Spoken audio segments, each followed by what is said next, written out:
Bismillah, alhamdulillah, wassalatu wassalamu ala rasulillah wa ala alihi wa sahbihi wa man wala.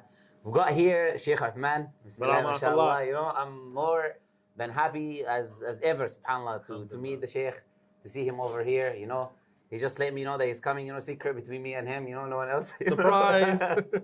And subhanAllah, he said we have to take this opportunity, this chance, inshallah, to have just a friendly chat, talk about different things, inshallah, benefit from the Sheikh.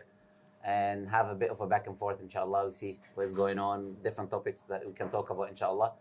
So, inshallah, everyone benefits from this. And if you're watching this on my channel, make sure to check out the Sheikh and the content that he does, mashallah. He's doing a lot of great work, a lot of great da'wah, mashallah. They're reaching a lot of people. People come always on my live streams, Oh, I've watched the videos of Sheikh Uthman, this and that. It's always like this, subhanallah. So may Allah Azza wa Jal bless the brothers, and we have to always cooperate with people upon goodness, upon the Quran and Sunnah, upon correct beliefs, And this is the Muslim Brotherhood, not the other Muslim Brotherhood, yeah? the good Muslim Brotherhood, Having brotherhood in Islam and cooperating on good and doing things which benefits the Ummah, inshallah. Because the Prophet ﷺ, he said the believers are like the bunyan, they're like the building. يشد بعضه بعضا, we strengthen each other. So this is something very important. I was very, very happy, that the Sheikh was here. And I was in London at the same time, alhamdulillah. It was a perfect opportunity. It's qadar Allah Azza wa Jal to have this chat, inshallah. So I want to go straight into it, inshallah. And I want to ask you something which is very important, which I think a lot of our viewers would resonate with, which is the idea of people seeking knowledge from debates. People watch the videos online. They don't open books and read. They don't go to mashayikh. They don't go to ulama. They don't seek knowledge in that way. Their main source of seeking knowledge has become debates. Which the debate of Sheikh Uthman, the debate of this, even though we don't even call it debates, me and you, I know. But they watch whatever content we do, and this has become the primary source of knowledge for people.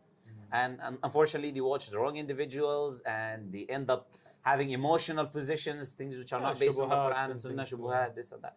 So what would you like to say on this specific for people who are watching or watch both of our content? Alhamdulillah wa salatu wasalam ala rasulillah. First and foremost, I just want to thank you for your time, and a lot of our viewers also have been loving your work that you're doing, and Allahumma barik, sticking to the Kitab and Sunnah and really taking the da'wah. May Allah increase you and may Allah protect you, and all the brothers out there that are working on the Quran and Sunnah, may Allah protect them all. This is something that we've really pushed for in the One Message Foundation, is to make sure that du'at are tullab ilm and tullab ilm are du'at. So if you want to give da'wah, don't just be like, oh, I'm just going to go to Speaker's Corner, I'm going to go to a sub park, I'm going to get a YouTube channel or TikTok. You need to seek knowledge, because what are you calling towards, right? And if you are a talib ilm, if you have knowledge, share that knowledge, right? And if you want to learn, debates are not the way to learn. First and foremost, I want to make this clear, and I've clarified this many times, but people who are not, their mindset isn't clear, don't understand. We're not debaters. We're not there for a munadhara or munaqasha. We're du'at. We give da'wah. In the process of giving da'wah, at times, yes, we debate. But that is a tool to get a message across. But the whole point is to get the message across, not the debate. Who cares who wins or loses? Who cares if you're smarter than the other, you make a better point? It's who's had the haqq, who has the truth.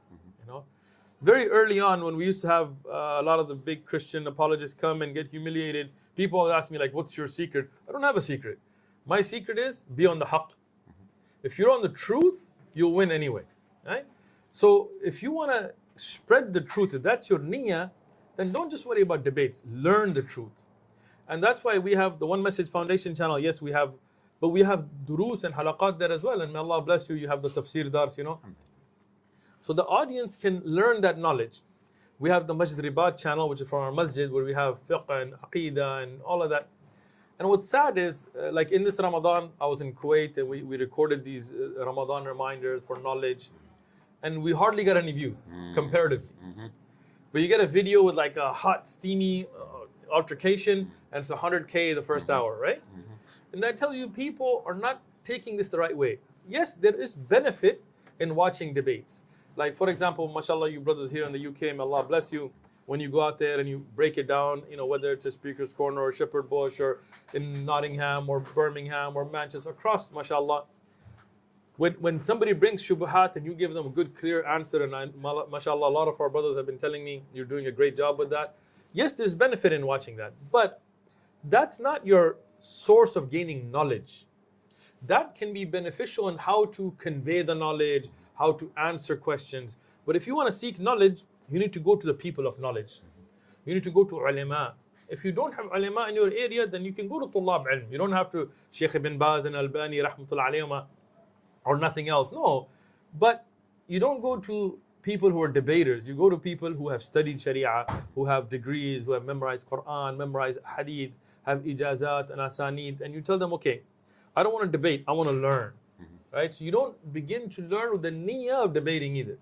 You have your niyyah so you can know your aqidah. You can know how to pray to Allah subhanahu wa ta'ala correctly. You can know how to fast correctly. You can do your ibadah. Because in the end, Allah will not ask you what hujjah you put on others. Allah will ask you about your own amal, your own actions, right? So my humble suggestion to all the brothers and sisters that are watching, you need to seek knowledge. You need to seek it from the people of knowledge. You need to learn the correct aqidah in the light of the Quran and the Sunnah and the way and the understanding of the Salaf al-Ummah. You need to learn your ibadat first. Don't worry about making rad on people. We have this disease today where we're just looking for people's mistakes.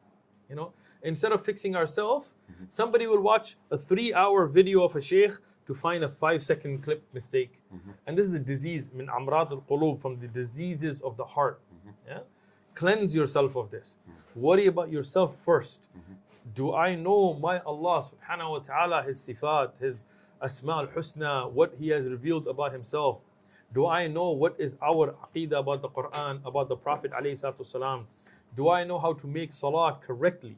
Not just that, okay, my grandfather did it that way, but according what are the arkan, what are the shurut, what are the wajibat, what are the nawaqid al-wudu and so on, in accordance to the adillah evidences, so I can practice it. Not so I can tell you you're doing something wrong, you know. So it's very important to go back to the ulama and learn from the proper mutun, the classic texts and beginning books, and then and again, another thing today. In the West, everybody thinks that the first year they study, they're going to become Imam Bukhari or Imam Shafi'i or Ahmad ibn Hanbal. May Allah have mercy on the great ulama of the Ummah. No, you begin with beginning books. You begin with like Akhsar, like we have Akhsar al-Mukhtasarat, Umdatul Ahkam, Umdatul Fiqh. We taught both of those. We did Dalil al-Talib. We did other books like beginning books. Arba'in Nawawi, books. So these are fiqh books. In Hadith we did Arba'un. We did Umdatul Ahkam of Dalil al-Maqdisi. We didn't finish it. Right now we're doing Zad al-Mustaqni'. I mean, it's on pause because I'm traveling a lot. We did Lum'at I'tiqad and Aqidah. You know, of course we did Usul al-Thalat, Aqwad al-Arba', all the classic books. Some of them we didn't record. Some of them were just me and a few brothers. But all of our du'at, we made sure that they go through the classic texts. And even right now in our masjid, we have a mahad, yani from the brothers who were from my students that went and studied, they came back, and some of them that moved to San Diego or so on that have studied, that are teaching mutun, that are teaching knowledge, that are teaching new Muslims Arabic, that are teaching, and this is very, very important. If you want your own self to grow, don't focus so much on debates and drama, focus on knowledge. Okay, so may Allah Azza wa Jalla reward you for that. So this is more of the advice of people to do. But I want also your feedback on the harm effects of doing that. Because like, subhanAllah, like I'm sure you get this as well. You get a lot of people who would message you, email you, this and that, and what they will end up saying is, I was doing da'wah online to this person and he told me this, and what is the answer? So what ends up happening is this, right? You have another example of sometimes what ends up happening as well when these people take this knowledge online, is that they end up not getting the answers because, you know, in the heat of the moment, you don't back and forth, this and that, he says 1, 2, 3, 4 points, you answer 2 and you miss 1. Yeah. You end up watching the video, getting the doubt, not getting the answer because there was not enough time. Of course, it takes way longer to answer than to ask a question or to throw the doubt, right? So they end up picking that up instead of picking up a benefit, right? Because we're saying you can pick up benefit and no one can deny that there are benefits, right? So what about the harm effects? What would you like say, like the harm effects that, because these people need to understand now, okay, we are advising you, but we're not just saying advising you because this is the best way and you're fine the way you are, but this is just the best path. There are also big harm effects that you can take, right? Very true. And this is the problem that some people, even brothers who want and sisters that want to do da'wah, don't jump into it. Take your time, right? Seek knowledge first. Because sometimes what happens is in a debate, somebody will throw something at you, or not just even a debate. Let's say you're out there on a street corner giving da'wah, and somebody who's practiced this, somebody who's maybe a Christian apologist or an atheist that has a PhD, will come and throw something at you that you're not ready for. Now you're on the haqq, you're on the truth. It's just that you may not have been ready for the answer. So now one of two scenarios happens. One happens, you give an answer that's wrong. Now you get the ithm, you get the sin for it, because this is not your religion. It's not just about defending, it's about clarifying. Balagh. Yani we're there to do tabligh, we're there to convey a message.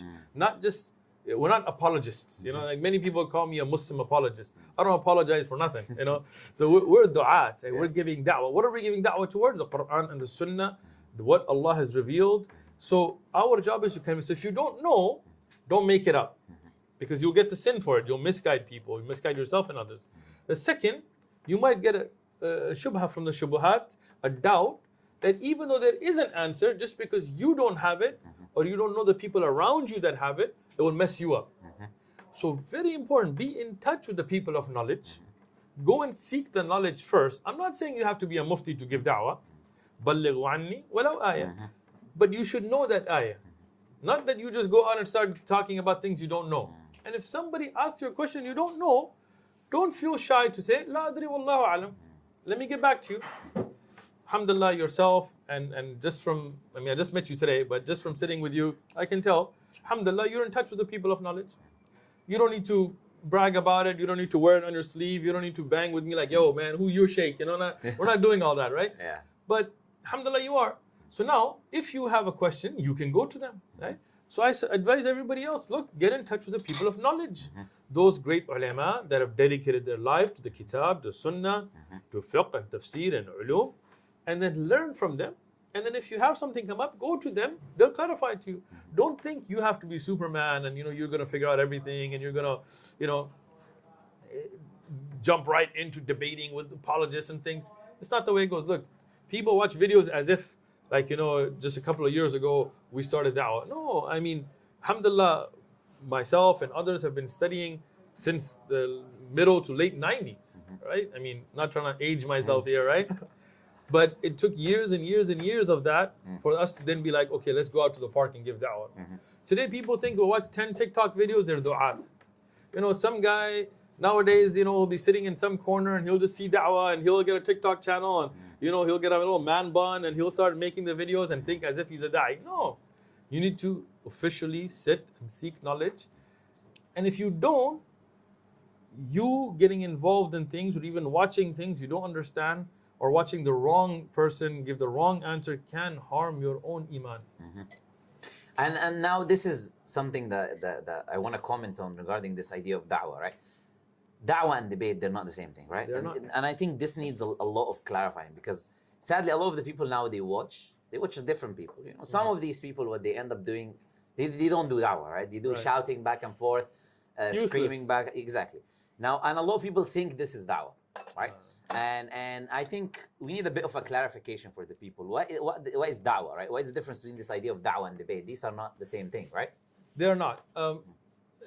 And again, with all due respect to the brothers from Speaker's Corner, Speaker's Corner was meant for debate originally, not da'wah, right? It was a place to convey free speech. So, I mean, I remember as a little kid, I used to be in the UK, and there was no du'at at that time that I remember, but we used to go by Speaker's Corner here in Hyde Park, and it would just be some crazy people standing on, crates talking about communism or, just any idea, aliens, right? And the idea to go and just throw wild ideas and debate it out is different. Now, may Allah reward the brothers who used that opportunity to give da'wah at Speaker's Corner. May Allah bless them, may Allah reward them, may Allah accept it for them. They laid the foundation. I mean, I want to give credit where credit is due. But then again, some of the younger brothers may not understand that concept, and that's why I'm glad we're having this conversation. Going out to prove a point at any cost is not da'wah. This is debate. When you take a debate class, and I've never taken one, Same, alhamdulillah, right? But I know how it works, and you're given a subject, whether you agree with it or not, you have to prove it, and you have to show your debate skills. That's not what da'wah is about. Da'wah is conveying a message. So our job is to convey it. Now, In the path of da'wah, sometimes you'll get obstacles, right? And then you have to clear those obstacles. And this is done in different ways. For example, in time of Sahaba radiyallahu anhum, because our da'wah has to go back to the Kitab, the way of Al-Mustafa alayhi salatu salam, and the way of the Sahaba, right? So when you look at Rasulullah sallallahu alaihi wasallam, when the Quran was revealed to the Prophet sallallahu alaihi wasallam, in Mecca, he was told to قُمْ فَأَنْدِرْ وَرَبُّكَ فَكَبِّرْ, right? Go and warn people and speak about the greatness of Allah. So look at the context, right? Asbab al-Nuzul. This wasn't about just taking Muslims and talking to them. Like some people, they have this idea that da'wah just means that I'm going to sit with you and be like, brother, have some tea. We're going to have a program. Let's go to the masjid. Yes. You're the muadhin. Please come to the masjid. You know, you're the imam. Please come to the masjid. And this is da'wah, right? Look, giving nasiha, worrying about the Muslim ummah, wonderful. No doubt to it. But don't use those ayat then. Those ayat were revealed for the Prophet ﷺ to go to kuffar, right? And they were not there to go and debate with them, but to warn them, to remind them. When you go and warn people, you want good for them. You don't want bad for them. Like, may Allah protect you. Let's say if I see your car is getting broken into outside. If I don't like you, I might just ignore it. You know, I just feel like I'm just enjoying my tea, right? But if I like you, I'm like, yo, brother, mashallah, you know, the car been broken into, but watch yourself, right? I'm warning you because something good for you. Now, what if you turn around and you tell me, no, it's not, right? I'm like, okay, fine, whatever, you know, it's up to you, right? Now, if it's more serious, there's a fire coming, sweeping through the neighborhood, right? If I like you and I want good for you, I'm going to warn you. I'll be like, brother, there's a fire coming, watch out. Now here, because it's a little more serious, even if you tell me, no, there isn't, I might be like, look, akhi, look, I'm telling you there's a fire coming. Like, even if I don't like you, I'm trying to warn you, right? But I'm not here to debate with you. I'm really trying to help you. That's how da'wah should be. People are going to a nar. They're going to hellfire. Some Christians, some Jews, some atheists have good akhlaq. They have good manners. Their overall good interaction, mu'amalat are good. So we want good for them. We don't want them to be going down the wrong path. Umar radiyallahu anhu, Ibn Abi Shaybah has this riwayah. One time, he saw a rahib, yani a Christian, priest, monk, who had locked himself. And Umar radiyallahu anhu in Sham, and he was told about this man. He had a vow of silence and didn't eat. He ate a little bit of what people gave. Umar radiyallahu anhu started crying. People said, "Oh, look, Umar got affected by his zuhud." Umar radiyallahu anhu said, "No, that's not it. I'm crying because he destroyed his dunya and his akhirah. He didn't enjoy in dunya, and he will have nothing in the akhirah." So sometimes you see somebody very, overall good in their mu'amalat and how they deal with people, their charity, their good manners, but they're destroying their akhirah. So we should care about them by giving them da'wah. Not that we want to put them down, not that we want to win from them. We want to convey. So when you have a hurdle for the da'wah, then sometimes you have to push that hurdle. Sometimes debate comes in there. Right? Sometimes the hurdle is they're not understanding their point because they're stuck on the Bible. So now you have to show them the contradictions or the mistakes or the theological traps within the Bible. So then you clear that hurdle and then you convey the message. Sahaba radiyallahu anhum at times had to do it with the sword. They would go to Faras or Rome and they wouldn't let them do the da'wah. So they would clear the hurdle. The point wasn't the qital, the point was to get the da'wah across, right? So debate is like that. Yes, it's a tool that at times needed, but that's not the goal. And that's what people miss. People think this is the goal. No, the goal is we want good for all of mankind. Jews, Christians, atheists, agnostics, Hindus, Sikhs, Buddhists. We want all of them to recognize the truth that there is only one Allah. He has no children. He's not a blue guy or a monkey or a cow. And we want them to recognize their creator and worship that one creator so they can be saved. We don't want money from them. We don't want fame. We don't want views. We don't want subscribers. We don't want any of that. We want to connect the makhluk to the khaliq. And subhanAllah, something is just simple to say about that. I remember one time going to the corner and there's this new person there and he's just like saying things and making mistakes. And then I went to one of the brothers there who's more senior and I said, look, brother, this person, because he knew him, this person is making mistakes. Then what he ended up saying to me is he's learning. Yeah, you learn, then you give the da'wah. Right. You don't give the da'wah, then you learn. Yeah. So we've got this issue now today, is that the people think that I'm going to learn through giving the da'wah. And you know, I'm sure you're well aware, Bukhari has this book, right? باب العلم قبل العمل, and he uses the verse of the Quran, فاعلم أنه لا إله إلا الله واستغفر لذنبك. Know first that there is لا إله إلا الله. Then do istighfar, then the action comes later. And if there's one thing I've learned from all of these years, subhanAllah, wallahi, if there's one thing, the most important thing I would say, learned in all the years I've done da'wah, is this idea. Da'wah is not about convincing the other person. Yeah. Wallahi, this takes so much weight from your shoulder. Like, why do you try to go spin around, use this argument, this philosophical argument, this, that. You're trying your best to convince someone. And then Allah did not give you that. He did not say to you, He did not put that responsibility. Allah says, لَسْتَ عَلَيْهِمْ بِمُسَيْطِرٍ. You're not a controller over them. You know, it's only upon the messenger to deliver the message, subhanAllah. So it's very important, and I think it's good that we're clarifying this. But also, what about the idea of when people watch you? Now we're talking about the theoretical knowledge and this and that. What about how you behave, right? How much does that affect the non-Muslims that are perceiving the content that you're doing, you know? Yeah, I mean, we have people who claim to be du'at, and a lot of them, na'ud billah, they're lax on their own salawat, like they don't pray on time. A lot of them, yani, as far as even their dealings in the da'wah. And I want to caveat this by saying nobody's perfect. We're not expecting perfection. Me, you, every other da'i, we have our own shortcomings, we have our own faults. None of us claim to be perfect. But you have to do the da'wah in the right way, right? So for example, may Allah reward you, I've seen you in your videos as well. We were the first ones, I believe, that started, we blur the women, right? And I remember when we first started doing this many years ago, our channel was very small. One of the people who had been on the da'wah scene a lot longer than us, with nasiha, like if wanting good, he told me, look, akhi, don't do this. I had the same experience. Really? Subhanallah. Yes, I wonder if I'm not going to expose the one. Whoever it might it be the was. same brother. Yeah, probably. So the brother tells you, look, let me, he goes, I've been at it a long time.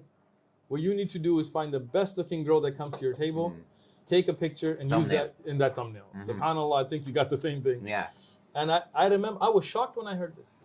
And I told him, look, akhi, if that's what it's about, they can keep the da'wah. We're going to do it kitab and sunnah.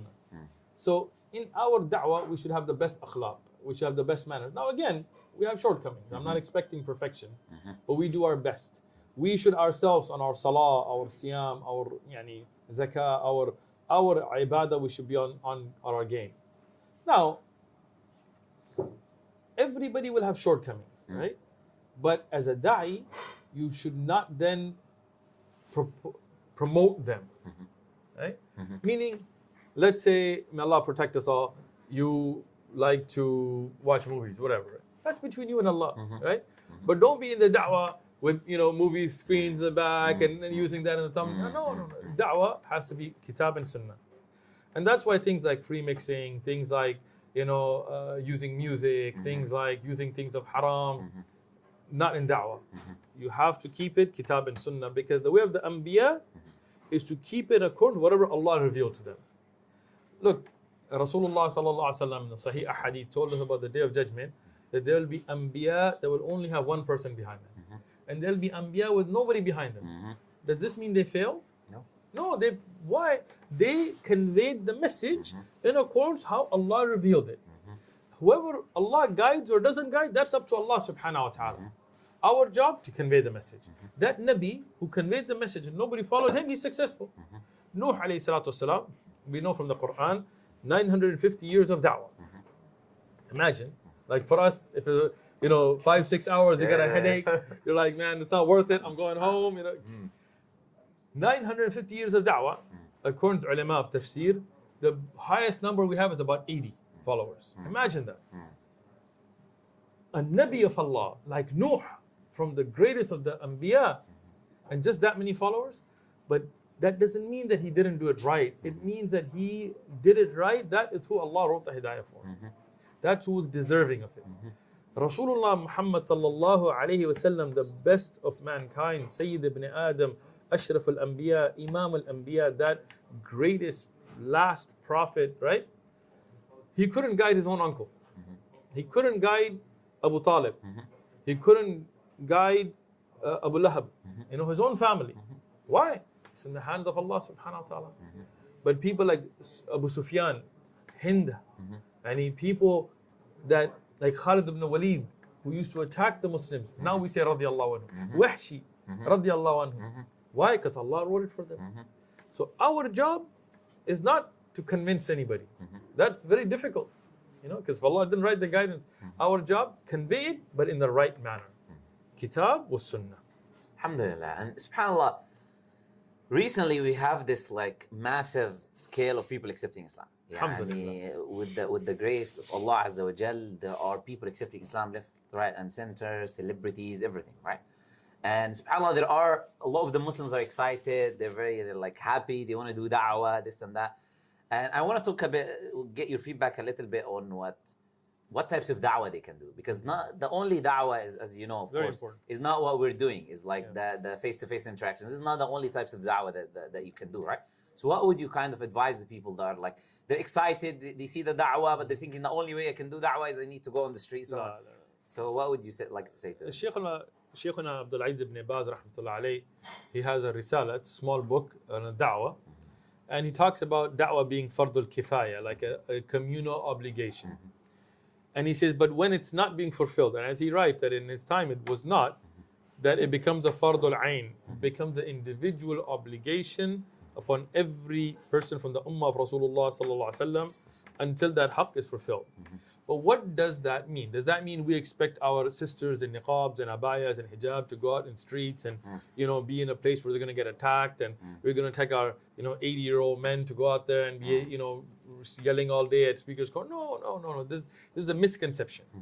Not everybody needs a TikTok channel or an Instagram channel or a YouTube channel. Look, da'wah is from whatever skills you can provide. Once again, go back to the example of the Salaf al-Ummah. The Sahaba radiyallahu anhum had different skills, and they brought those to the table, and they utilized them for the deen. Right? Some of them, like Hassan ibn Thabit radiyallahu anhu, who was very good with languages. He learned Hebrew, and he was able to convey that message to the Hebrew-speaking audience, the Jews of Medina, having picked up that language. But we don't hear a lot about Hassan ibn Thabit radiyallahu anhu for the battlefield, right? Even though, of course, he participated, but he was a poet. That was his skill, language and linguistics. Khalid ibn Walid radiyallahu anhu, mashallah, I mean, he was a mujahid, the sword of Allah, Sayfullah. And we in history books, even kuffar write books about his strategies in military. A man who never lost a battle. Can you imagine, like, pre-Islam, post-Islam, never lost a battle? Like, that's a record you can't beat, right?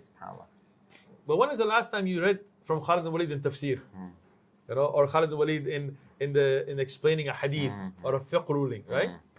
Now, on the other hand, Abdullah ibn Abbas, Abdullah ibn Mas'ud, Ubay ibn Ka'ab, Abdullah ibn Abbas, Abdullah ibn Umar, the Abdullahs, from the Sahaba, Aisha radiyallahu anha, Salama, you find their aqwal in tafsir, in fiqh, in hadith.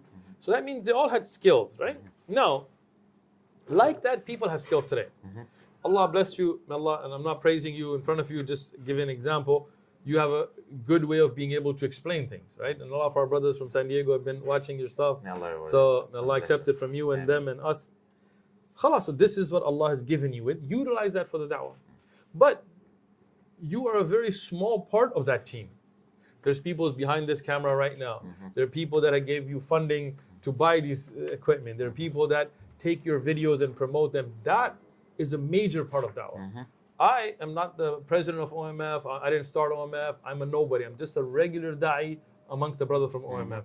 There are many other brothers that are behind the screen that go and set up the table, that order the English language translations and give them out and deal with all that paperwork. May Allah reward them. That deal with the filing taxes and stuff that I hate doing, right? But all of that together is how the da'wah works. So if you are blessed with Allah subhanahu wa ta'ala with some knowledge and you have the ability to convey it, that's your da'wah, right? If Allah subhanahu wa ta'ala bless you with wealth, that can be your da'wah. You can come to Brother Muhammad Ali and be like, Akhi, look, I hate speaking, I get nervous, I don't want to be out in there, I don't want to get attacked and all that, but Allah has given me some barakah in my rizq and my money, I want to donate. So not for you to make money off of, but for you to go and buy, for example, like we just ordered 100,000 English translation of the Quran, right? Before that, we bought cameras, we bought, permits, for example, warehouses. At times, when you go out to different countries, to fly the du'at and this, I can contribute that way. That's your da'wah. Maybe Allah gave you the ability with technology, and that's a very important thing nowadays. Because for me, for example, I'm not a tech guy. Like, even though I have a degree in computer science, it's not my thing, Like, but there are brothers and sisters that have set up TikTok channels, that have set up Instagrams, that have set up all kinds of different social media accounts. I don't even know them. But may Allah reward them. They take those clips, they put them out there, and that's their da'wah. Women in niqab and abaya and hijab that are sitting in their houses, never, no tabarruj, no going out and showing, no need. But they are instrumental in the da'wah. Women that encourage their husbands, that encourage their fathers, that encourage their children, that women that make those clips and put it on the social media, that translate into different languages, that's your da'wah then. Every one of us has to be involved, but in your capacity. True. And all of it's equally as important. Absolutely. SubhanAllah, sometimes I get surprised when people send me things and some videos of the channel in languages I didn't even expect. Like, this is the video translated in Russian. I've never seen this. And it's a whole channel. And I'm sure you get this a lot. And SubhanAllah, it's there are more views on those videos than our own channel. SubhanAllah. I saw a video in Bahasa, in the Indonesian language. It had like 20 million views. And SubhanAllah, I don't even speak Bahasa, I saw a video of mine in Russian, I forgot how many million views it had. I was like, no idea, in Arabic, and a lot of those channels, we have no idea who they are. We don't copyright any of our stuff. If anybody wants to use it, khalas. The da'wah for Allah subhanahu wa ta'ala. But those people are getting that reward. That whoever becomes Muslim, most of our shahada right now are online. Although we have a good amount still in person, most of them are online. And most of them are not through our channel. They're through other people. So may Allah put it in their mizan hasanat, in their scale of good deeds, that even without ever stepping out into the field of, because that was not easy. Right? When you go out to the Speaker's Corner or Balboa Park or Midway or wherever else, in Manchester or Nottingham or whatever, you're going to get attacked. You're going to get spit at. You're going to get rushed. I mean, I've been physically attacked more than once. You could get stabbed, you could get shot, you could get, all these kinds of things. But not everybody needs to be in that danger, right? Some people step into it, may Allah accept it from them, protect them all. Other people from behind can do as much, if not more, by supporting it. Absolutely. Now, it's a global village, right? Right now, your videos are reaching places in the world that you probably don't know exist, right? And that's because of people sharing the videos, promoting the video. Click that share button, share it, because that's how the da'wah grows. Barakallahu feek. And subhanAllah, I want to say something now which is important for the people watching, right? What if I'm someone, I watch Sheikh Uthman's videos from the first video on the channel to the last video on the channel, right? MashaAllah. That's a lot of channel videos. Yeah. And I share and I like and all of that. But I don't pray. I don't do my 5 daily salawat. I don't go to the masjid. Like, what do you have to say for me? No. If you're watching our videos or videos of our brother Muhammad Ali, the Muslim Lantern, or any of our other du'at out there, and you're not making salah, you're doing something wrong. In Islam, the most important thing is the aqeedah, the belief. And that is not, it's not a sect that I'm talking about, other than the sect that is following the Quran, the Sunnah, the way of the Prophet ﷺ, the way of the Salaf al-Ummah. That belief in how do we believe in Allah, that's the most important. But from that, the most important of the bodily ibadat is a salah, is the prayer, namaz, whatever you want to call it. The 5-time daily obligatory prayer cannot be left at any cost. This is the imad al-deen, this is the pillar of the religion, this is the line between shirk and kufr. Rasulullah sallallahu alaihi wasallam told us, baynana wa baynahum, yani between us and them. Who's them? The kuffar. Disbelievers. As-salah. And another hadith he said, بين الرجل والشرك والكفر ترك الصلاة فمن ترك الصلاة فقد كفر. And this is reported through various wordings. in multiple ahadith, as Sheikh Albani and others have said, these are sahih ahadith, authentic. What does it tell us? فَقَدْ kafar. Not just an element of kufr, but emphasis. And there is a very beautiful, I may be getting a little too academic here, but stay with me. There is a tabi'i, Abdullah ibn Shaqiq, and he has a riwayah where he says that the Sahaba, and it's very important, he said the Sahaba, Ashab al-Nabi sallam, did not see the leaving of any action as kufr except for salah. Now, if you say that this means denying salah, then denying, you got it, huh? Denying hajj, denying siyam, denying, all of that's kufr. So the only thing that even if from your laziness you leave by the suquti ijma, the consensus of the Sahaba, is salah. Whoever leaves it, then kufr. So whatever you do, the 5 times salah, you can't miss. This has to, if you're Muslim, Allah has ordered in the Quran, the Prophet ﷺ has ordered it. This is something that you cannot leave.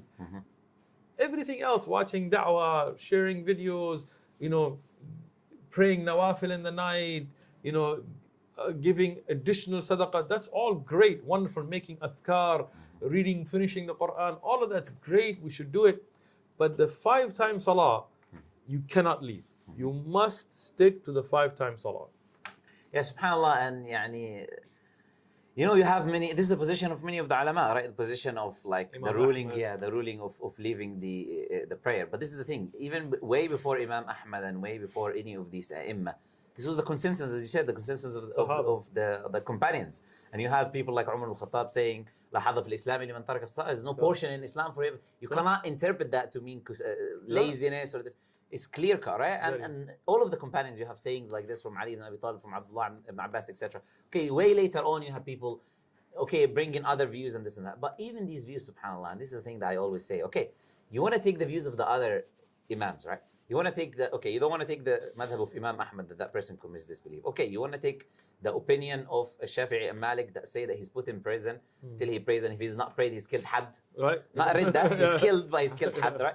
Or you want to take the opinion of Abu Hanif, which is the lenient opinion that he's put in prison as a ta'zir until he prays. Are we applying any of this? If you want to, wherever you go, essentially, when it comes to the salah, whatever, this is the scope. You cannot exit this scope, subhanAllah, when it comes to the salah. Look, we love the ai'. We love Imam Abu Hanifa, the great faqih, the great alim. We love Imam Malik, Imam Darul Hijrah, the great alim, faqih, muhaddith. We love Imam al-Shafi'i, wallahi, Sheikh Muhammad Idris al-Shafi'i. I love reading from his usul, from al-Umm, from his poems, beautiful, amazing, great scholar. We love Imam Ahmad ibn Hanbal, Imam Ahl Sunnah. We love Imam Abu Dawud al-Dhahiri, Imam al-Awza'i, we love Abdullah ibn Mubarak, we love Shawkani, we love later ulama, we love all the ulama, we love them, they're our ulama. We don't have to assume towards one or this, we love all of them. You may follow the fiqh of one or the other, but in the end, as a Muslim, go back to the Kitab and Sunnah. Absolutely. Somebody might say, what about the hadith about the one who says the last words are La ilaha enter Jannah? Of course, like somebody's kafir, he takes shahada, says La ilaha illallah, dies, khalas, he's entering Jannah. Somebody says, khalas, whoever says La ilaha mukhlisan, ma huwa al-ikhlas? What is the ikhlas? The hadith, right? That it keeps you away from all bad deeds. So like take things in context, right? No other deed was taken by the Sahaba as a clear kufr except for the tark of salah. Other deeds were taken as punishment, right? But even Rasulullah sallallahu alaihi wasallam, he would tell them, if you hear the adhan and making salah, then you can't attack them. This is the sifat of a mu'min that was given, of a believer, of a Muslim by Rasulullah sallallahu alaihi wasallam. How do you know a place is a place of Muslim? A salah. So this is something, again, people shouldn't hide behind views. Go back to the evidence. And that's why even within the madahib of the other ai', there were ulama, like Ibn Kathir, for example, when you read Tafsir Ibn Kathir, he leans toward this view as well. And other ai' as well. From the Ahnaf, for example, Ibn Abul Izz al-Hanafi, for example, he gives also this view. Why? Because they see that there's a book called Al-Tadbih ala Mushkilat al-Hidayah. He also leans toward this. Why? Because he sees the evidences for it. And subhanAllah, the thing is this, is like, let's say I'm a Muslim, man. Do I want to gamble with my akhirah, whether I'm a believer or not a believer, in something that I know all of the companions have agreed upon. Because the alim later on, whoever the alim is, who's not compared to the Sahaba, said whatever it is later on. SubhanAllah, do you want to have your akhirah on that balance? Am I a Muslim or not Muslim? You're not sure. Because you've got all of the companions agree in one position, SubhanAllah.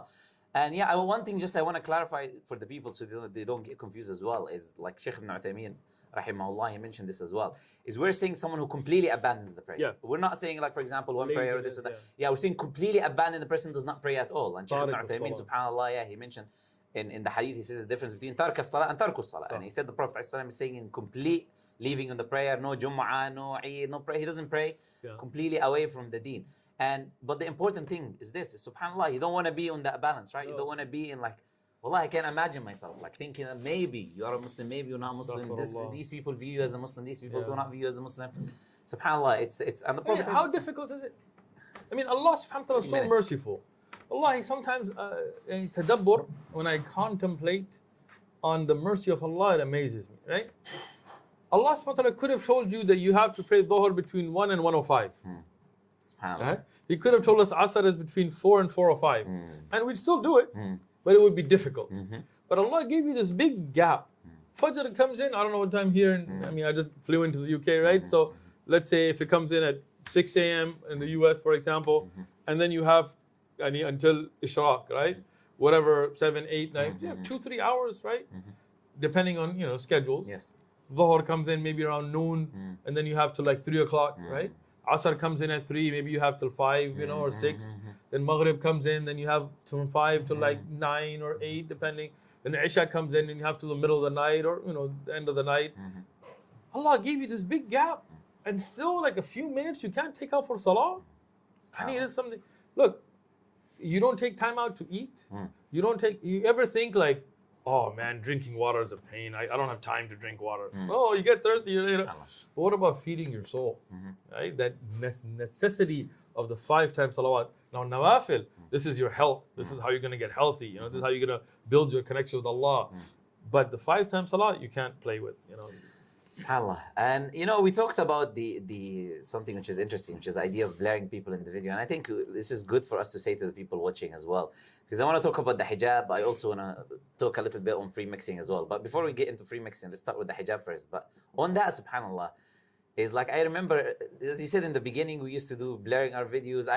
We probably didn't know about my channel. I didn't know about your channel. We were doing this a way long time ago, and I remember I was doing it myself on Premiere Pro. It's taking long hours, and you probably we still do. SubhanAllah, it takes long hours on Premiere Pro to do.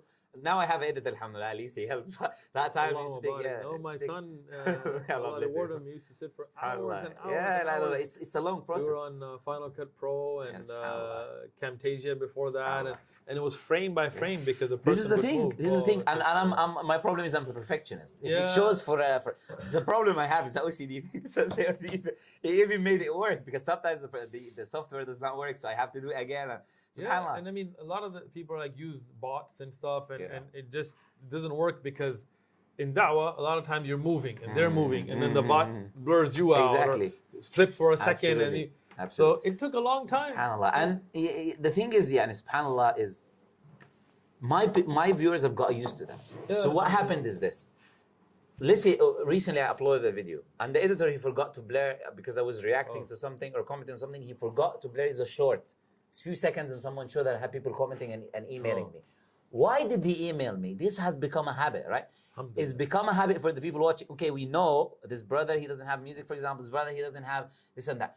We need to, and we need to speak now to the people who are not doing this, the dua who are not doing this on their channels, right? 2 things. First, the dua who are not doing this on the channel, and then the people to put pressure on them to do this on their channel. We need to start this as a sunnah. Don't say to me, Westerners are doing this, people are used to it, TV, this. It's irrelevant, right? So what do you want to say to the people and then the dua as well? Look, when it comes to this idea of blaring first. Our job is to do what we can from our end to the best of our ability for the sake of Allah. The results are in the hands of Allah. So when you look at the Anbiya, again, our da'wah should always go back to the Quran and the Sunnah, the way of the Salaf al-Ummah, the way of the Anbiya. Not some new way, like new is bid'ah. Stick to the Sunnah, Stick to the Sunnah. So,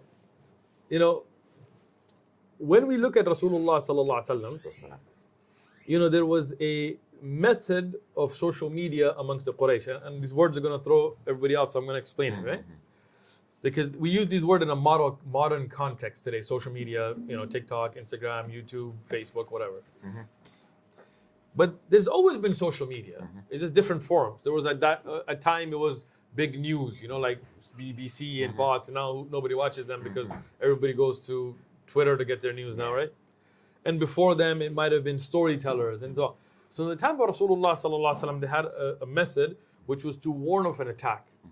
And what they would do, and I taught the seerah where I gave the references, and you know better, but mashallah, the people can look it up as well. They would go on a hill in Mecca, and they would take all their clothes off, right? Get naked.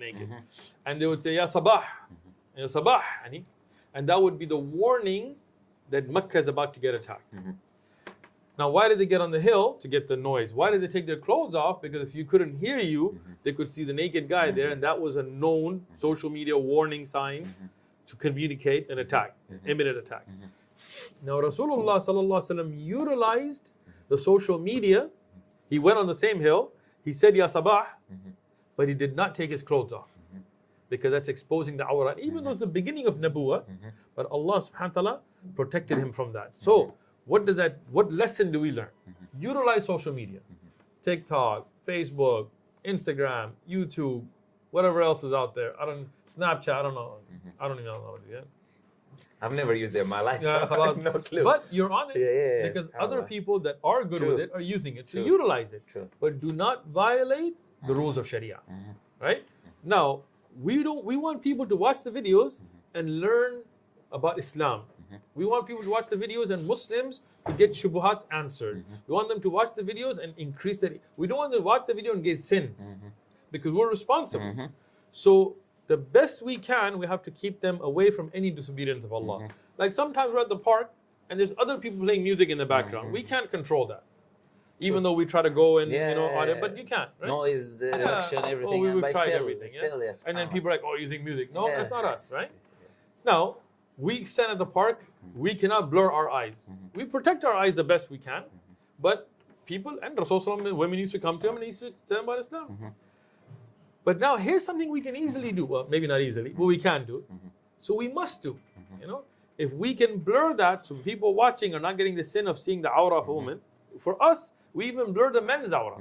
If a man comes in short shorts, one time we left the knees, and I got so many complaints, and our own brothers were like, Astaghfirullah, brother. And I was like, relax, go into YouTube, fix it. What does that mean? That we ask Allah, oh Allah, look, we're doing our best. We don't want to spread fasad. We want to spread huda, guidance. So I would advise every da'i to do it. And again, we don't care about subscribers and views and things. So we care about what Allah thinks. But, alhamdulillah, your channel is growing. Our channel just hit 1 million. Alhamdulillah, if your contact is mukhlis for Allah subhanahu wa ta'ala, Allah will grow it. Don't worry about the results. Allah will bring the results. You do things the best you can do. Brothers, when we started doing it, at that time, it was very early on, nobody was doing it. People made fun of us. People were like, you're not even going to get 1,000 subscribers. Alhamdulillah, we just hit 1 million. So it's not about that, right? If tomorrow you get cancelled, so what? You did it for Allah. Allah has your ajr. And Allah will spread the guidance. So don't worry about that. And if you're watching those videos, don't. If you're looking at the awrah of a woman in those videos, don't. And tell the person, look, I like your da'wah, but I don't want to gain sin. So can you, like our brother Muhammad Ali and others that are doing, blur it, so I don't get the sin and I still get the benefit. You have to see, one of the things very important for the people that watch these videos, you are also responsible for da'wah. Meaning what you click on affects things. When you click on people going back and forth in drama and people trying to expose each other and all that nonsense, you're part of the problem. When you say, you know what, I don't care about that drama, I'm not going to click on that. I'm not going to clickbait into what he said about what he said. I'm going to click on a tafsir dars. I'm going to click on a hadith dars. I'm going to click on people. Our videos, even the ones that have like 10 shahadas in one video, we get less views than if somebody gets in an argument. Absolutely. So you as the audience should also be responsible with your click. Just like as consumers, we're responsible with our money. What we spend money has an effect on how it's used, just like that, what you click on has an effect. Absolutely. So tell those du'at that are using haram means, whether it's free mixing or music or whatever else, or not blurring by showing the awrah of woman, tell them, look, we're not going to click on your videos until you do it. And then inshallah, you as a viewer will have the power to affect that change. Yes, absolutely. So now regarding the hijab, because hijab it can be a sensitive topic, sadly, for some people. Some I think it's very some simple. of our sisters. Yeah, it's a part of the religion, a part of the deen, subhanallah. But it can be sensitive for some sisters. So we wanna look at what some of them say. For example, they say, okay, the men are just focusing on the hijab, telling women to wear the hijab, this and that. We're going to talk about the importance of the hijab from an Islamic perspective, and also this idea: is the hijab born for men? Is the men are telling you to wear the hijab? Is it because they want you to wear the hijab? What's going on here? Look, first thing, I don't see any of these sensitive, right? We're Muslims. Absolutely. What does Muslim mean? Yani aslama, we submit. When we submit, it's no longer what I like, it's what Allah orders. Absolutely. It's not about what I don't like, it's what Allah has made haram, right? It's not about what makes sense to me or what's scientific or that. قال الله وقال رسول عليه الصلاة والسلام. Allah subhanahu wa ta'ala honored the Muslim woman with the hijab. If you look at Christian tradition, and you know from the Bible, or if you look at Jewish traditions, the hijab was tied to man's authority. In the Jewish tradition today, a woman doesn't wear hijab until she gets married. And from the authority of her husband, she covers her head. If you look at even the New Testament, the verses about the hijab are to show the man's authority on woman. And if she doesn't, then her head should be shaved. And if it's not shameful, then she should be covered. But that's not Islam. In Islam, the hijab has nothing to do with men and their authority. Meaning, if you're not married, hijab is still fard on you. If you're married, hijab is fard on you. If you're divorced, hijab is fard on you. If you're a widower, all so on. So, hijab is really a concept in the Quran that's shown to honor a woman, right? To show her a woman of honor. Look, let's be honest, right? Forget sensitivity, forget cancel culture, forget everything. Let's just be straight, right? If we walk down London and we put a woman in a bikini, in a tight, dental floss bikini, every straight man that looks at her is judging her and lusting over her physical appearance. That's just honesty, Now, some men may be able to control it, like a good Muslim man controls it, but that is a natural desire that men have. And any man that tells you that he doesn't is either gay or lying. That's just the reality, right? Now, control is something different, right? When you see a woman in hijab, in a abaya, in khimar, in niqab, in gloves, you cannot judge her on her measurements. You cannot say, this chest and this waist and this. Now you have to respect her for herself, for what comes out of her mouth, from her knowledge, from her piety, from her, this honor and this respect is right away.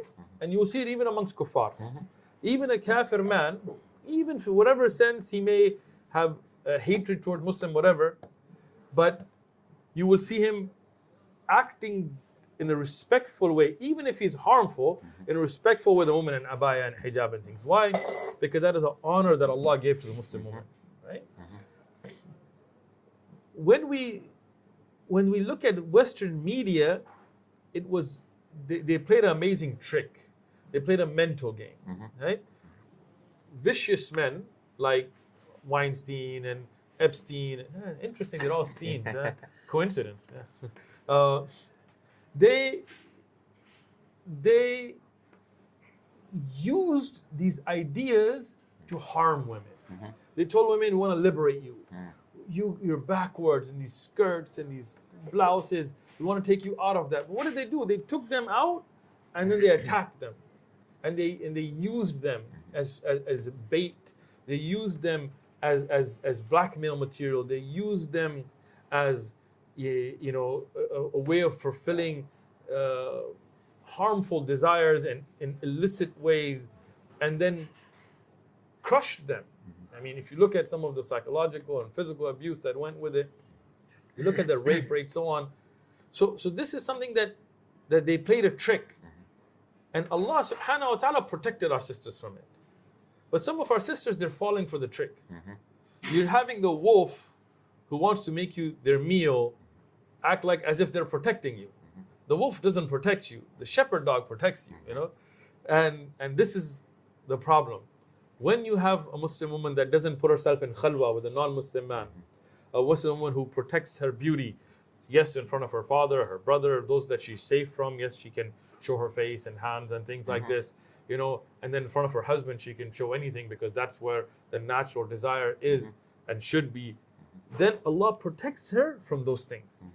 And when those are taken away and that harm comes, sometimes it's too late. By the time you realize that you've already been damaged and harmed and hurt and used in such ways that you can never repair it, even though, of course, tawbah and everything is there.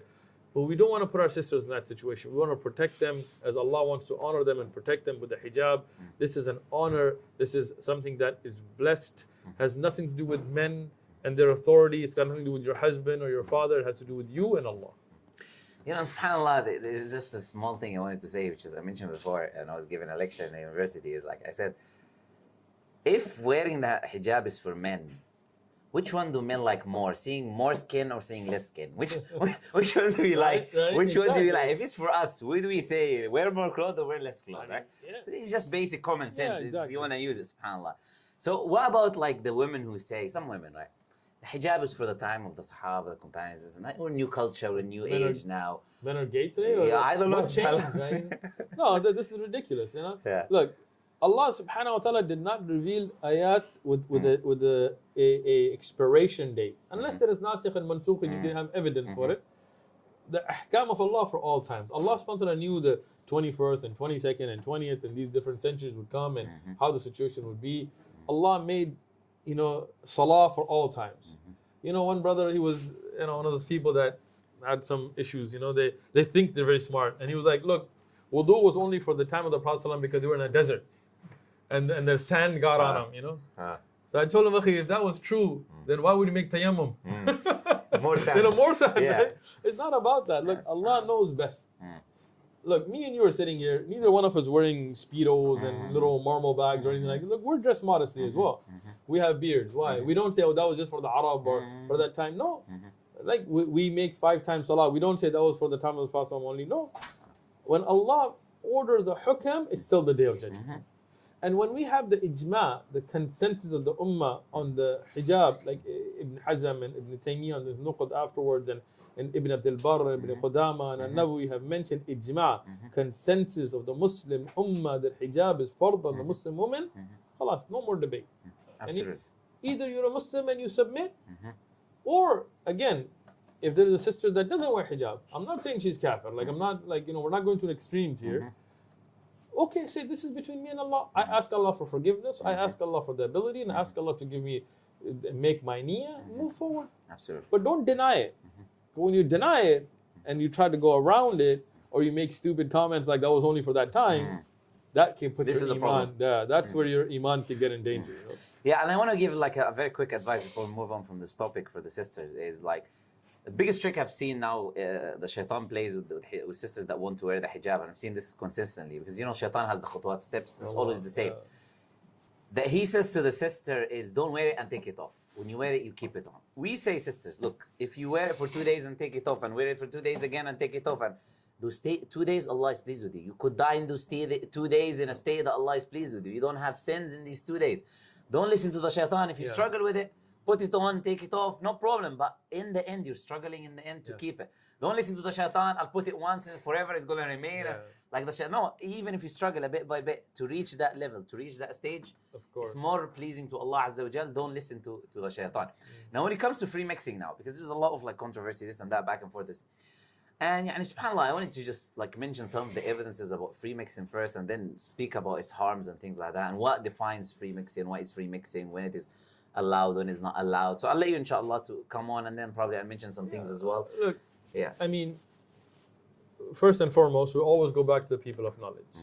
And we go back to the senior scholars and so on, like Sheikh Abdul Aziz ibn Baz, Sheikh ibn Uthman, Sheikh Albani, Sheikh ibn Jibreen, Sheikh Salih al-Fawzan, and Sheikh other shuyukh in other countries, alhamdulillah, like we had Sheikh Abdul Salam Rustami and Sheikh Ghulamullah and others that we know, and every country has their own ulama and shuyukh and so on. Across the board, they've explained that Rasulullah sallallahu alaihi wasallam did not allow mixing of men. Right? At the best of the ability of the Prophet sallallahu alaihi wasallam, he restricted it. Meaning, even in the masjid, where there was no partition, and it wasn't because there wasn't a need or something. It was because the masjid was very simple. It had no roof at the time, only date palm leaves and no light. Because some people like nowadays, they no partition in the masjid. It wasn't in the masjid Nabawi. Like, all right, take your roof off and turn the lights off and take the carpet out. There's no carpet, right? Yes. So, yeah, exactly. Put pebbles in and no, nobody's doing that, right? But even then, Rasulullah sallallahu alaihi wasallam, he made bab al-nisa, right? He made a separate door. He didn't allow them to go to the door, the men. Today, many masajid, they only have one entrance and exit, men, women mixing. No, Rasulullah forbid this, right?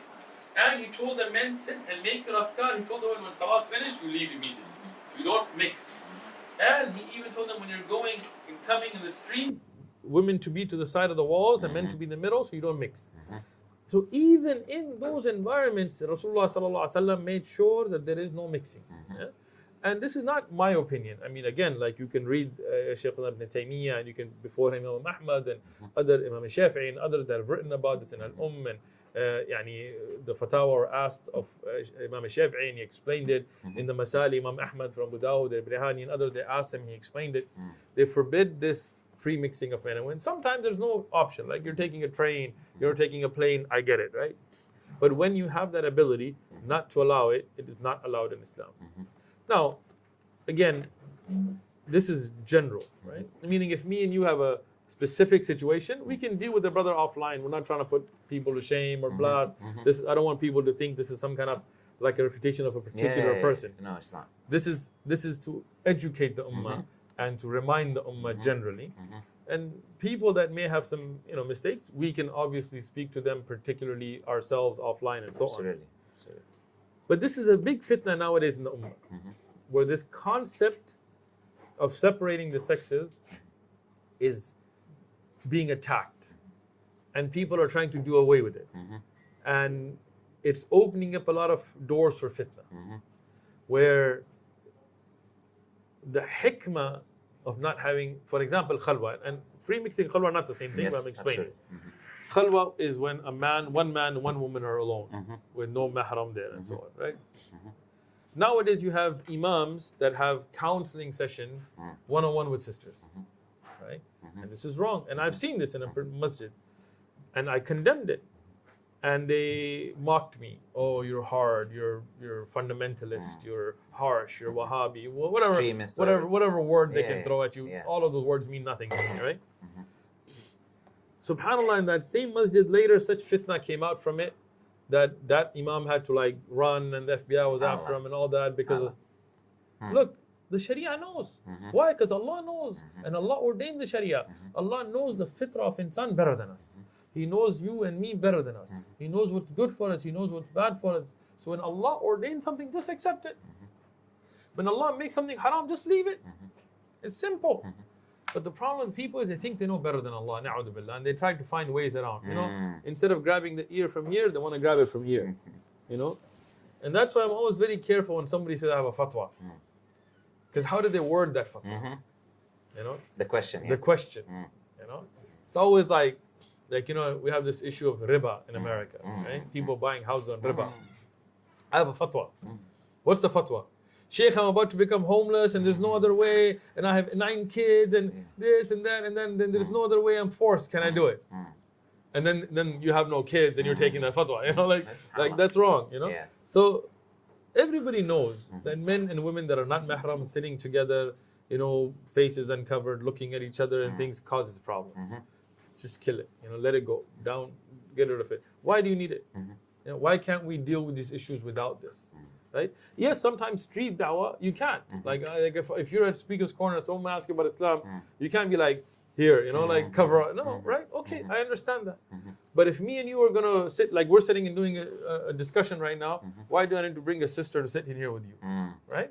If her input is needed, she can give it in a way that she's not facing me. Absolutely. You know? Yeah, subhanAllah. And this is the thing, like in da'wah, we're again, So what we're saying so far is, look, free mixing can be allowed in the cases of necessity, not because it's free mixing, but every shari'i ruling in cases of necessity is allowed, right? So in the da'wah, if you're doing street da'wah, the woman cannot be doing street da'wah and you get someone coming stabbing her or doing... She cannot, this is not a place. Da'wah is been prophets have been men. This is how Allah Azza wa Jalla have sent them, right? So it's a case of necessity that we would have to deal with the woman this and that. Okay. But right now, if I go and bring a sister, you know, like whoever sister who has a social media, come sit down here. And we joke a little bit, you know, open up. SubhanAllah, just be generous and this and that, right? And back and forth, and maybe I'm talking about sensitive topics to do with Islam. SubhanAllah, it's clear. The Quran and the Sunnah are clear. You mentioned many of the things the Prophet ﷺ, he said he was sitting down and he didn't stand until the women left. And when he stood up, the Sahaba stood up. So they let the women go first. You have Allah Azza wa Jalla in the Quran, you know, Musa alayhi salam and the two girls, right? لا نسقي حتى يصدر الرعاء. We're not doing that. We don't want to free mix with these people now. Get in the water. We're waiting until these people are done, so we don't free mix with them. This is something that is well known in Islam, subhanAllah. So this idea is like, okay, and lowering your gaze, the idea of lowering your gaze. And I heard, subhanAllah, because I want to talk about fatwa shopping again in a bit. This is a very important thing that I think we should touch on as well. But before that, I'm saying, this idea that I heard some people saying this is just an issue of haya, we have no evidences. There are tons of evidences. SubhanAllah, Allah Azza wa Jalla in the Quran saying to speak min wara hijab, behind the hijab. And okay, someone says this is about the wives of the Prophet ﷺ. No. العبرة بعموم النص لا بخصوص السبب. Yeah, okay, this is revealed in a specific thing, but it's a general text. It's applied. are also the qudwa, the example for the believing women. Absolutely. And Aisha radiallahu anha, the hadith sahih, where she says that Rasulullah, when the woman would ask him from behind the curtain, you know, and they would even pass the question at times from behind the curtain. Behind the house. Yeah. So again, these are Islam is not based on uqul. It's a naqal, and it's follow, not aqal. So we look at evidences, and all of these things, Quran and Hadith are the evidences, and you cannot take fatwa out of context, and in the end, another thing is, you know, Sahabiyat would ask some questions that were sensitive due to necessity of asking those questions that time, but they would never discuss things in a vulgar manner. And nowadays, unfortunately, sometimes it's become the norm for shock value to discuss things in a very explicit manner, and this is killing the haya. And haya is not just an extraordinary subject. I mean, we know from the hadith that whoever doesn't have haya, يفعل ما يشاء, and you do whatever you want. حياء من الإيمان. من الإيمان, right? So that's the importance of haya. So, you know, even if there are some fiqh questions that are very sensitive, like, yes, you can ask a sheikh because it's necessity, but you don't need to do that on Telegram or Instagram or, you know, live TikTok, right?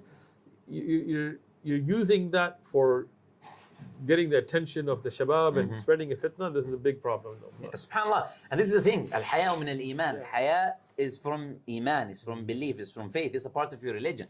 Even if you said this is just an issue of haya, that haya is iman. And if you have no haya, you have no iman. Like, you have to understand that. And subhanAllah, this issue is it's problematic. This idea of, okay, just like sit down, speak about private matters. And this is always, subhanAllah, the balance. Like with the Prophet ﷺ, the man came to him, he said, Ya Rasulullah, إذن لي بالزنا. Right? Allow me to do zina. And the Prophet ﷺ, he said, would you be okay? This is the same question I would ask to anyone who's in this situation. Would you be okay to bring your mother, your sister, your wife, and I'll be talking to her about private matters to do with, you know, subhanAllah. And I saw a video. I'm not going to mention anything about the title, this or that. This is a woman's probably, I don't know if she's a convert or she's a Muslim, whatever it is.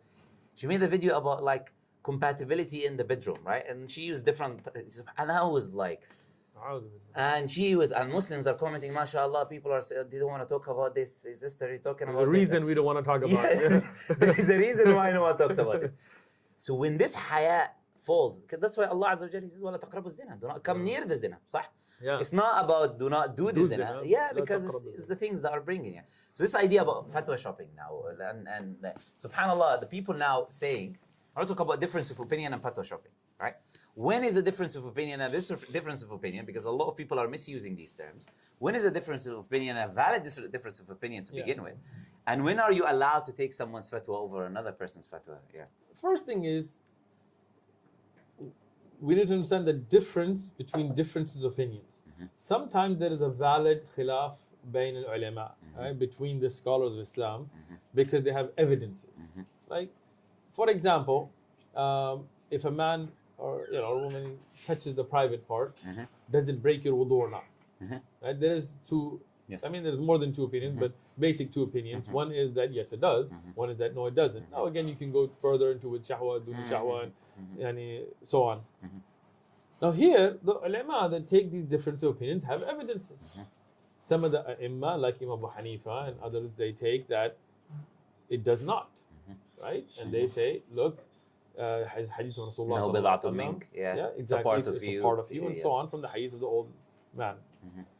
Some ai*imma and ulama, they say yes, it does, and they bring the ahadith. Exactly. Yes, so absolutely. both sahih ahadith.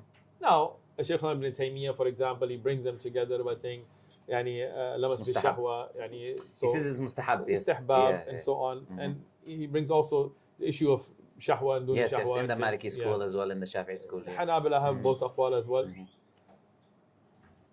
This is a valid khilaf. We don't break the ummah on this. We don't criticize because there are clear evidences. Now, what's the strongest opinion based on evidences? This is something for ulama to explain, and the scholar that you know and trust and you get the evidences from, then you follow that opinion. On the other hand, if somebody says, following hadith or not, is difference of opinion. No, there's no difference of opinion on this, right? Ijma'an, by the consensus of this ummah, Imam Shafi'i spoke about this ijma'. After him, every major scholar that wrote about the issue showed consensus of the Muslim ummah, you follow hadith. There is no difference of opinion on this issue. Today, some guy can pop up and say, I don't believe in hadith. Well, they can burn in hell. It doesn't really matter. But the fact that from day one, the Sahaba, they followed the Sunnah, the Hadith, the Tabi'un, the Taba Tabi'un, they recorded, preserved, and followed Hadith, and the great ai*imma all the way down from Ibn Taymiyyah to Ibn Rajab to Ibn Kathir, every single alim that you can mention, so on, right? That shows you that this is something that is no disagreement. So don't say there's difference of opinion, because there's not, right? Now, when there is a valid disagreement, it doesn't mean every disagreement is valid, right? What does that mean? The fact that a scholar took a view based on evidences so that there is a valid disagreement, but it doesn't mean the disagreement is valid. What do I mean? Let's say a scholar said that eating meat that's been cooked invalidates your wudu. And this is the opinion of some of the ulama. But we have a hadith that show that this was mansukh. There's something that was abrogated. So today, even though that scholar's disagreement is valid, but today that's not a valid disagreement. Today you cannot say this is a khilaf, because the hujjah has been established with clear evidences, and today the opinion has been made clear, right? There are shadh opinions of ulama, odd opinions, right? Like mistakes. They looked at evidence wrong. They looked at, it happens. How about asking this, is music considered a valid, musical instruments, is this a valid No, very, very good point. When you talk about musical instruments, today, many people are coming out, and again, some of them, and I'm not talking about any particular individual here, but some of them I've reached out to personally, and I've sent evidences to, and I hope from Allah that Allah guides them. I'm not trying to put them to shame or make videos about them particularly. But some of them, it's pretty clear it's coming from a desire perspective, not an evidence perspective, right? Either trying to modernize Islam or to justify certain things or to grow their base, right? Because when clear evidence is put on them, right? From Surah Luqman, for example, and the tafsir of Ibn Abbas and Abdullah ibn Mas'ud, and clear aqwal of Sahaba and so on. And then the ai*imma al-arba'a, for example, Abu Hanifa, Malik, Shafi, and Ahmad, their madhahib, they agree on this issue. And their main followers, if you want to say followers. in the madhahib. And that's why many of the ai*imma consider this to be an issue of ijma'. And even though we can go back and forth whether it's ijma' or not, but even if you leave that out of it, no doubt that the clear evidence shows that musical instruments are haram. So now you cannot fatwa shop here, right? Even when there are valid opinions, it doesn't mean that you can choose what you like. Very important, Exactly. right? That's the second part. Islam is not a buffet where you're gonna go and be like, you know what, I like the shrimp, but I don't like this. You know, no, right? You have to accept what Allah has ordained. Now, what happens is people wanna fulfill their desires, right? This is like the Yahud fishing on, putting their nets in on Friday and out on Sunday, right? The same thing in our ummah today. And so we'll follow their business, right? People want to have birthday parties, right? So then what are they going to say? Well, all those great ai in the past, they were wrong. Yeah. And I have figured out that, it's okay, Why? It grows your base. People want to have birthday parties. It makes, it makes you modern. It makes you more acceptable. Governments like you, people, big institutions like you, you get more funding. So this is a very scary thing. Because when you go back to the ai and ulama of the past, you look at those pious, great scholars, that wrote on this subject clearly showed that, look, this is a festival that came from shirk and so on. You cannot celebrate it. It came from celebrating the moon goddess, the cake, the lighting, all of that, right? So for us, it's clear. But now people want to fatwa on Sheikh Fulan said it's okay. But Sheikh Fulan's not going to stand for you in the day of judgment, right? This is just like the Yahud and Nasara, when the Quran talks about them worshipping their priests. And some of the Sahaba that had become Muslim from being Christians and Jews, they said, Ya Rasulullah, we didn't worship them. Rasul told them, didn't you take halal what Allah had made haram? And didn't you make haram what Allah had made halal? You worship them. So if Allah made something haram and you're taking the fatwa to try to get out of it, then you're worshipping that shaykh. And that will be something on you on the day of judgment. So we cannot do this. Every one of us should have somebody we take knowledge from, a person of knowledge, whether we know them personally or not, so on, right? Somebody who gives clear evidences, somebody who's on the Quran and Sunnah, and we should follow with evidence what they give us. It's not like, I like you, Shaykh, but in this one issue, I want to go take this Shaykh's fatwa because it makes it easy for me. This is following your nafs, your desires, and it's very scary. Now, about something to do with the da'wah scene and this and that, there's a lot of like back and forth. There's a lot of pity back and forth, childish back and forth. There's a lot of lay public who are confused, they don't know what's going on, and I'm sure you get a lot of these people coming to you. And like, what advice would you want to give first to the people doing this back and forth, and then secondly to the people watching, right? This back and forth as well. Like, look, I'm not a drama queen, so I'm drama free. I'm a da'i, so I go give da'wah. That's how we should be, right? Look, if you have issues with somebody, talk to them. Put them aside, give them a call, sit down with them, have some tea, brothers, talk about it. Two sisters have issues, talk to your sister, If you don't resolve the thing online, offline, maybe you can address the issue. If you really have to address the issue with the person because of certain reason, do it in the way of nasiha. Right? But today, everybody, it's very sad. I'm not saying everybody, but a very big number of Muslims, du'at especially, are just waiting for somebody to make a mistake or to say something, and are just using that opportunity to get, view. Even maybe they don't even realize it. I'm not trying to judge their niyyah, but this is what it's coming off as, right? Meaning that, let's say, Habibi, Muhammad Ali, you make a mistake. Allah protect you, right? I have your number. I'll give you a call. How you doing, brother? Assalamu alaikum. How's life? Everything good? Family? Hey, you said this, I heard this hadith. Maybe I'm wrong. Right? Maybe you'll be like, hey, no, here's a hadith. And I'm like, oh, jazakallah khair. Done. Or maybe you'll be like, oh, barakallah feek, khalas. I was wrong. I'll take it back. Or maybe we'll disagree. And you'll say, look, there's a hadith, and I'll say the hadith. You'll say shaykh, and I'll say shaykh. And we'll say, okay, you keep yours, I did my job, I gave you a nasiha, so. But this online back and forth is killing our youth. Look, sometimes things happen. Sometimes there's a conference and somebody wants to do something a certain way, and it happens. Okay, I get it. But then just let it go after that. Khalas. But this back and forth and video, I get calls from a lot of the youths from different parts of the world that were caught up in drugs and gangs and things like this, and they saw my video, maybe my life, and they changed, and then they start getting into watching the da'wah videos, and then they see the du'at bickering like little, children back and forth, and sometimes it destroys their iman. They leave the whole good path because they like both the du'at and they just get destroyed. So leave the drama for your mom. People don't understand that statement, People say something like they're talking about people's moms. Like, oh, what does that mean? Your mom loves you, right? No matter what kind of a drama queen you are, she'll listen to you because she loves you, right? But don't bring it to us. Go home, tell your mom about it. She'll pat you on the head, give you some hot milk, and you'll be good, right? It's your therapy session, But when you do it back and forth online, it causes a lot of harm, and especially when it's done out of spite. Oh, I heard a rumor about Muhammad Ali. Oh, let me get it on my show so I can. And people and then again, you people watching are part of the problem. Don't click on those videos. Leave those drama videos alone.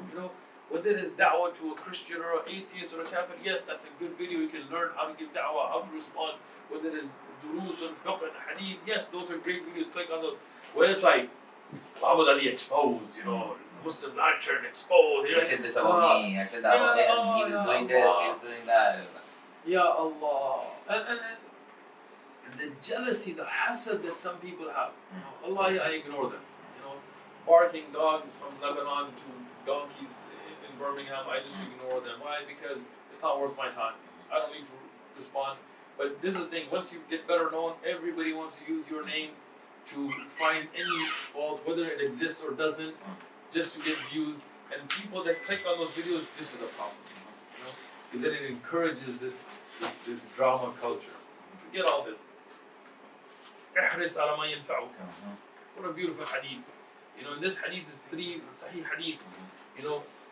Go and have zeal, cling to that which benefits you. Be keen on that which is beneficial to you. What does me and you back and forth have to do with anybody?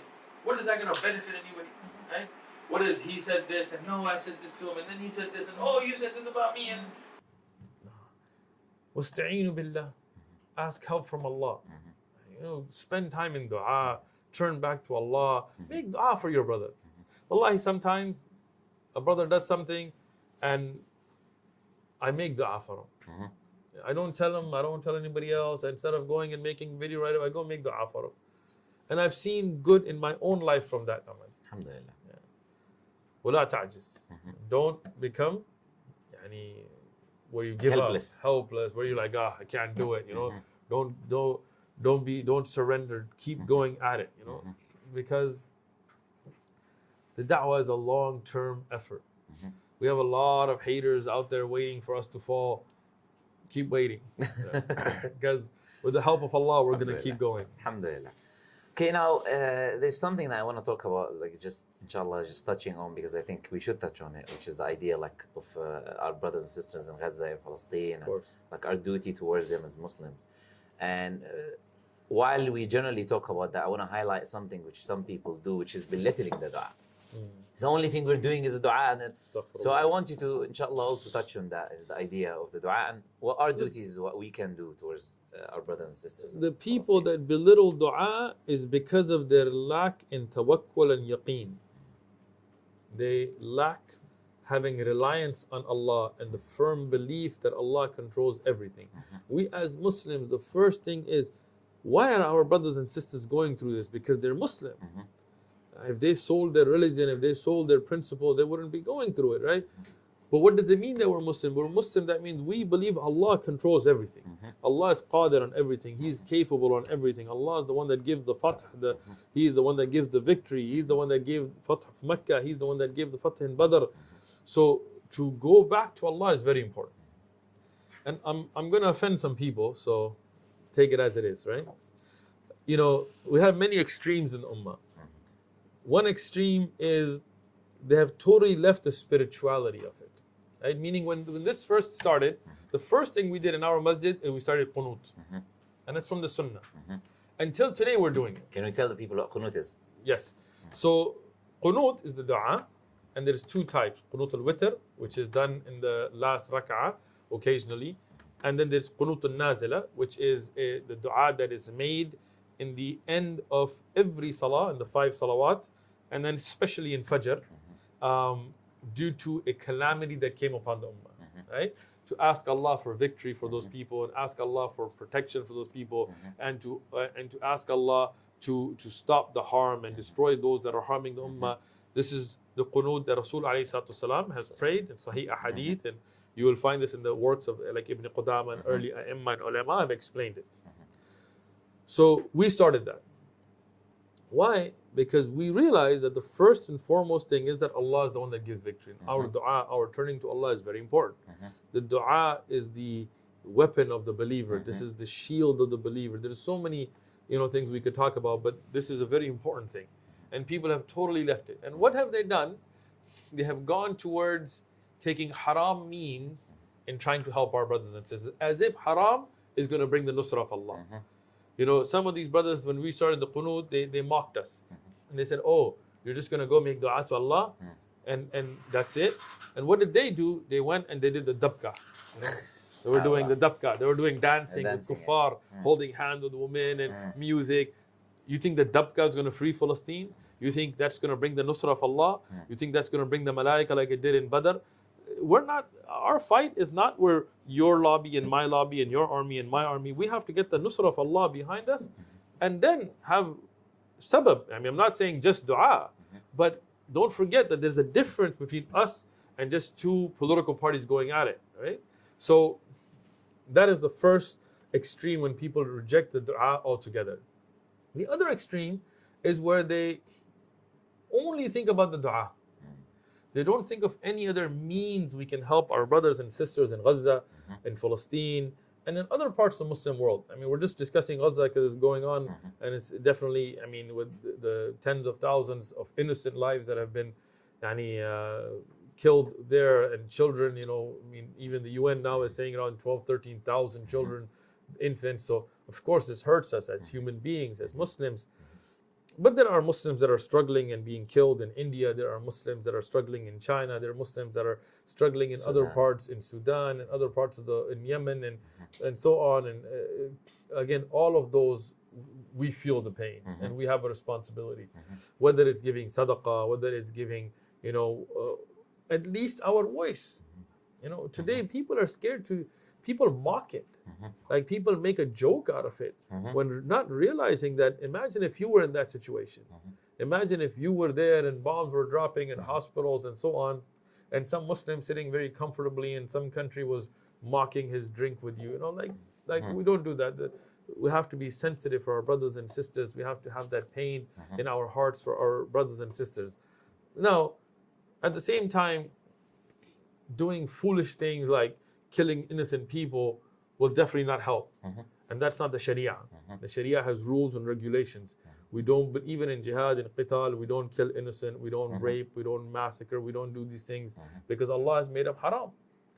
Rasul ﷺ has shown us the usul, the principles of even fighting. Right? So if somebody thinks helping Palestine means he's going to shoot up a mall somewhere, that's stupidity. How is that going to help anything? That doesn't make any sense. Now, the balance of the ummah is always in the middle.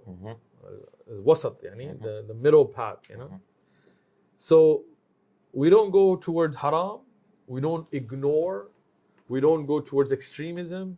We think, okay, what's productive, right?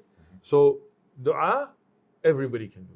Every woman, every child, every man, every foreigner, even if you're in prison, you can make dua. That's even if you're in a hospital, you can make dua. So let's start with that, right? Giving sadaqah. Instead of wasting money on, $300 shoes, if you give $300 of money that can actually reach our brothers and sisters and help them with food and medicine and whatever else, this is a beautiful thing for us to do. The next thing I'm going to say, and it's very important, is to raise your voice. One of the things the positive that we've seen now, unlike the earlier massacres that have also gone on in the same land and other Muslim lands, is the narrative is not as controlled anymore because of social media, because of people like me and you, people that are watching, because of those people, now what's going on is those big media companies like CNN and Fox and News, this and that, and BBC here, they can't just control what you see. People on TikTok and Facebook and Instagram and Twitter and YouTube are putting videos, and even though they're trying their best to censor it, and even most of the videos that we even mentioned, Palestine gets strikes. I on have them. videos, they took it down completely. Yeah. Like, Our brother Sneeko, may Allah protect him, same thing, you know. But even with all that, people around the world are seeing what's going on. And we have many people in San Diego that came, and you can see the videos on the One Message Foundation channel, where they became Muslim because they saw the people of Gaza and they saw the videos and their iman and their strength, and from that they became Muslims. And we have many popular personalities that have also recently been becoming Muslim because of it. And many non-Muslims are standing up for Muslim causes because people raised their voice. People talked about it. People posted about it. People at workplaces, at schools, at universities, and with proper, be careful, I don't want to get kicked out of school or get fired or anything, but within the laws and rules and regulations, they spoke about the issue and raised awareness. That's another thing we can do. Right? Past that, we have to think long term. Muslims have very short-sighted thinking. You know, many Muslims are like, overthrow the Muslim government. Okay, so now you have this issue going on here, and now you're starting a civil war. Like, you really think that's going to help? You know, and then if oppressive powers bring overwhelming force, that civil war is just going to be crushed, and it's going to be worse than it was before. And if the leader was Muslim, then attacking him would be wrong anyway. You know, so even if in a situation the leader was a kafir, I mean, he did something, but then you caused more harm in the ummah again, right? So think long term, right? Think, okay, how can we start educating the ummah? How can we start uniting the ummah on this subject? How can we start influencing our well-known representatives and leaders by showing them what's going on and advising them privately and in loving ways that can then change the course of a country's decisions? And it can happen. But we need to do it with hikmah, with wisdom, right? Long-term planning. Like I said, I'm sick of people sitting around just complaining, sitting on their couch at home and,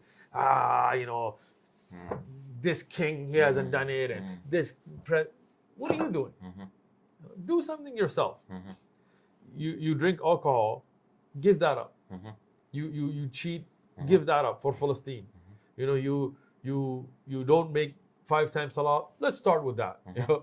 Do something yourself. You haven't talked to your neighbors about it, go and talk to them. Go and talk to the governor of your place and say, hey, you know what, I love you, I want good for you and for our country, and hey, for our future, why don't we unite with our other neighboring place that we've been warring with and stand up together for Palestine? Like, these are things that can have a long-term effect to fix the situation. And I want to mention something here, which is this idea that now people are supporting disbelievers because they talk about Palestine, even though the same disbelievers justify the killing of Muslims in other lands because they mention some words, they talk, while in actions we don't see anything. The only action we've seen in the past years is slaughtering Muslims who are Sunnis. So you got Muslims now because of the emotionality, right? And the drive and this and that. Oh, Palestine, okay, someone talked about it, I'm going to support it. What he did in his past, I don't care. What he did or what they're doing right now. Or what they're doing in the moment. I don't care. It's just, as long as he's supporting Palestine, he talked. Other people are not talking, so I'm going to support him. So what about this? It's a very short-sighted vision again, right? We look at the Muslims that were innocent, children, women, families that were killed in Syria. Chemical weapons were used, and certain millions we're talking. Millions, and over many years, and Iran and other countries were involved in it. They sent soldiers and snipers, and there's videos where they're speaking Farsi and sniping off little children. How do we forget? The wars in Yemen, and again, whoever's to blame or whatever, I'm not even discussing that. But these wars in Iraq, for example, and the killing of the people of Islam, and in Lebanon with the Hizb Shaitan that's out there and so on. has killed more Muslims than what we're seeing in Gaza. You know, and that harm is still going on. I mean, there's still people being killed, right? So these are things that short-sighted people don't envision. Our unity has to be on aqeedah, on belief, first and foremost, right? Maybe a leader is scared, or, you know, I mean, maybe they have some reservations. Maybe they don't think that it's wisest to speak in the way that would then harm the greater Muslim community. Whether we agree with that or not, but to revolt against that and to support somebody who's not really doing anything, right? I mean, like Iran, they have a whole military. I mean, if they really wanted, they could go at it, right? Like, you know, Iraq, Lebanon, like, you know, it's just shoot a couple of rockets here and there, shoot a couple of fires, send some news release, and then it just makes a show. You know?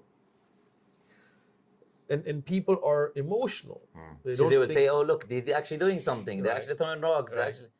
But what is it doing, right? What is the effect? What is the change? Are they really taking it on as a mission? No, right? And all of it's self-interest. You know, it's about self-interest. It's about diverting your own audience from the misery that's going on in your own country, or trying to win popular support. Otherwise, you know, even if you look at a lot of the, anyway, you know, countries that talk a lot, in actuality, they have business ties. You know, I mean, many countries like Turkey and others, they have very strong business ties with us, right? So I mean, a lot of times it's talk, but there's no action with it anyway.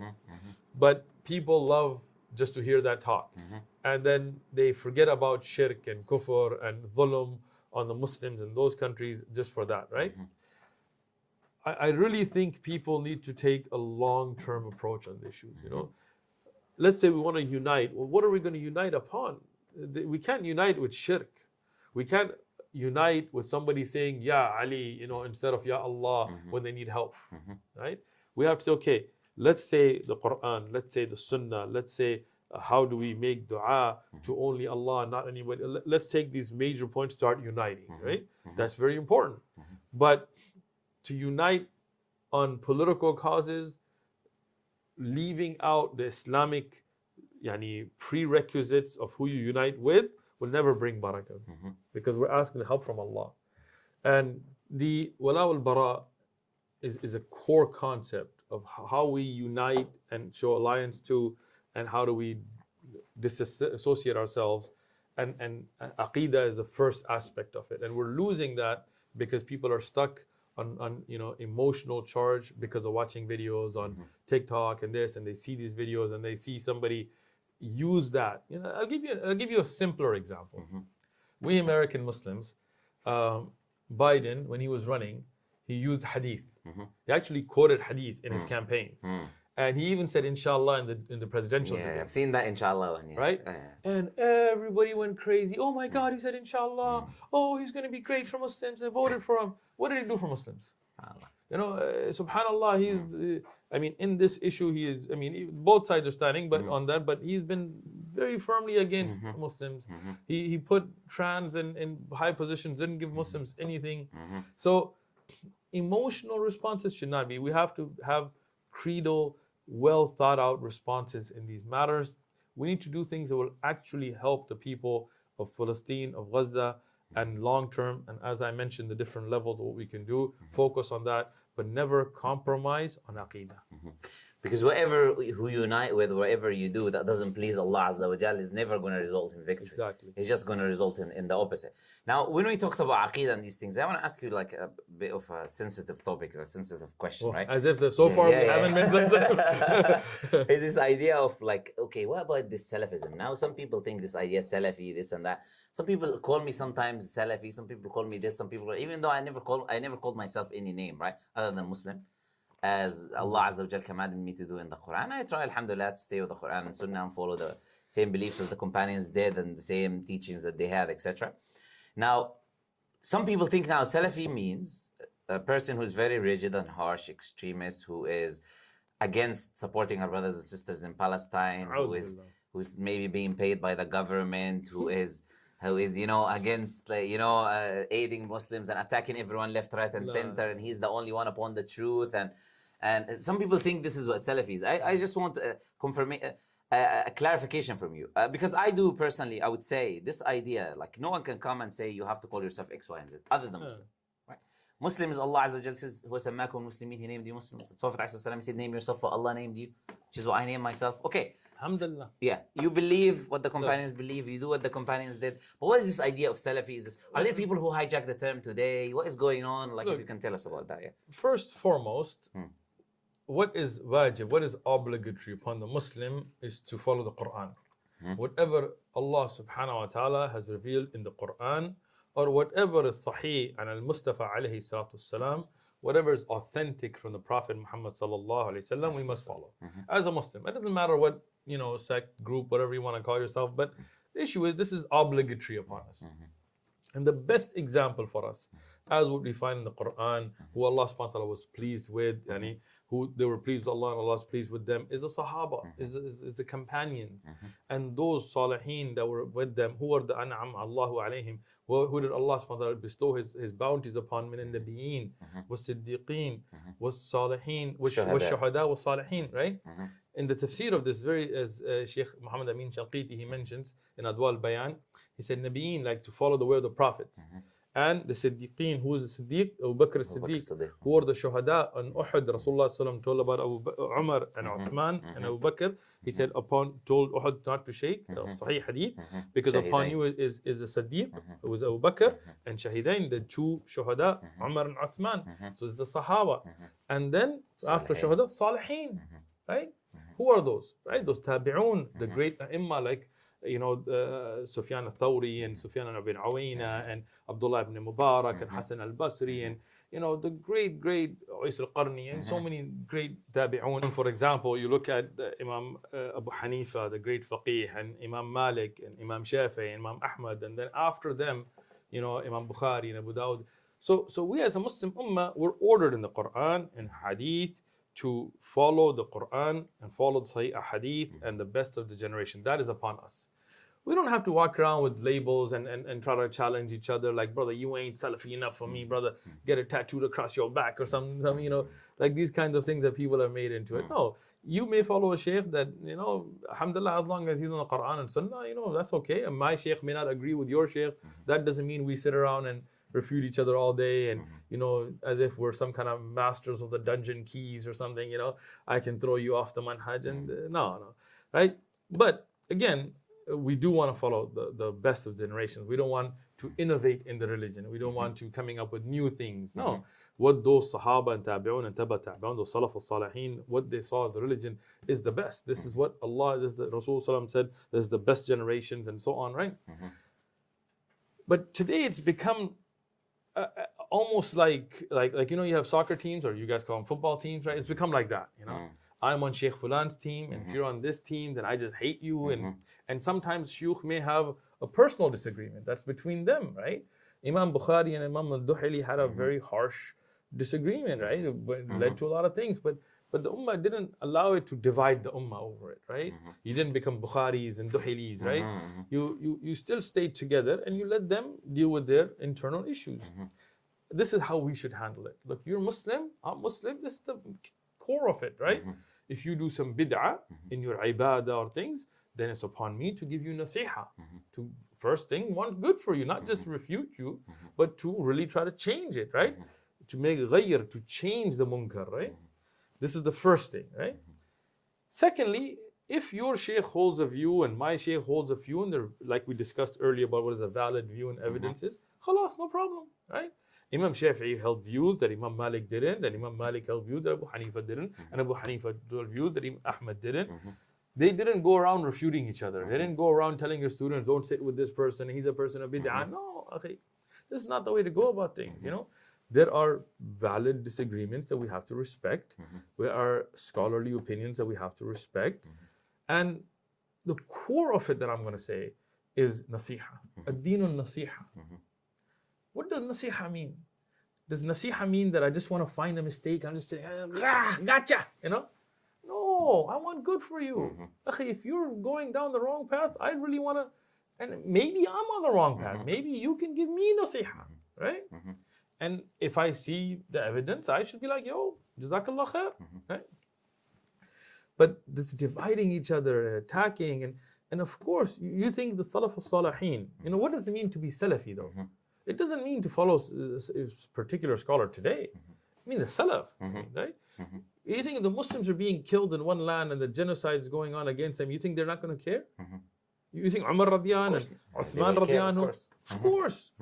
If you look at the earlier generations, even the not so salih of them, and I don't want to get in detail, but if one Muslim woman was disrespected in land, they would bring a whole army to attack. That's the Salaf al-Salihin. I'm just going to end with this, right, on the subject. Salafi is not a banner. It's not a slogan. It's not a political party for you to, it's not a little private club for you to be talking about, It's a mindset, it's a manhaj, it's a methodology, right? So if you really want to follow the Salaf al-Salihin as you should, then learn who they are and how they lived and how they acted and bring that into your life. And the reason is because Allah Azza wa Jal commands us to do so in the Quran. Prophet said the best generation is mine, and no one will come after. No one will come after. And the verse you mentioned, Surah At-Tawbah, that Allah is pleased with them and He's pleased with those who follow them, right? Yes. So we are trying to follow them because the Quran and Sunnah tells us to follow them. We're Muslims who try to follow the Sahaba, the Tabi'un, Atba'i Tabi'un. It's not tied to any particular scholar. Absolutely. It's not tied to any particular organization. It doesn't. Nowadays they bang on websites with each other. Which website do you go to? Which YouTube channel do you follow? This is ridiculous.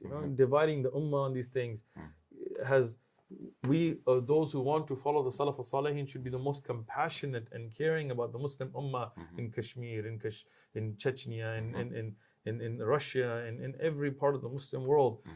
We should follow them in their akhlaq, in their mannerisms, in their zuhud, in their not loving the dunya. Like that is truly following them. And no doubt in Aqeedah, there is a very clear Islamic belief. And whether you call it following the Athar or following the Athari or at times we're called the Hanabila, whatever. That's not the point. The point is what do you follow? Do you say the Quran comes first, Hadith comes with it, Salaf al-Salihin's understanding, or do you say a later innovated way is better?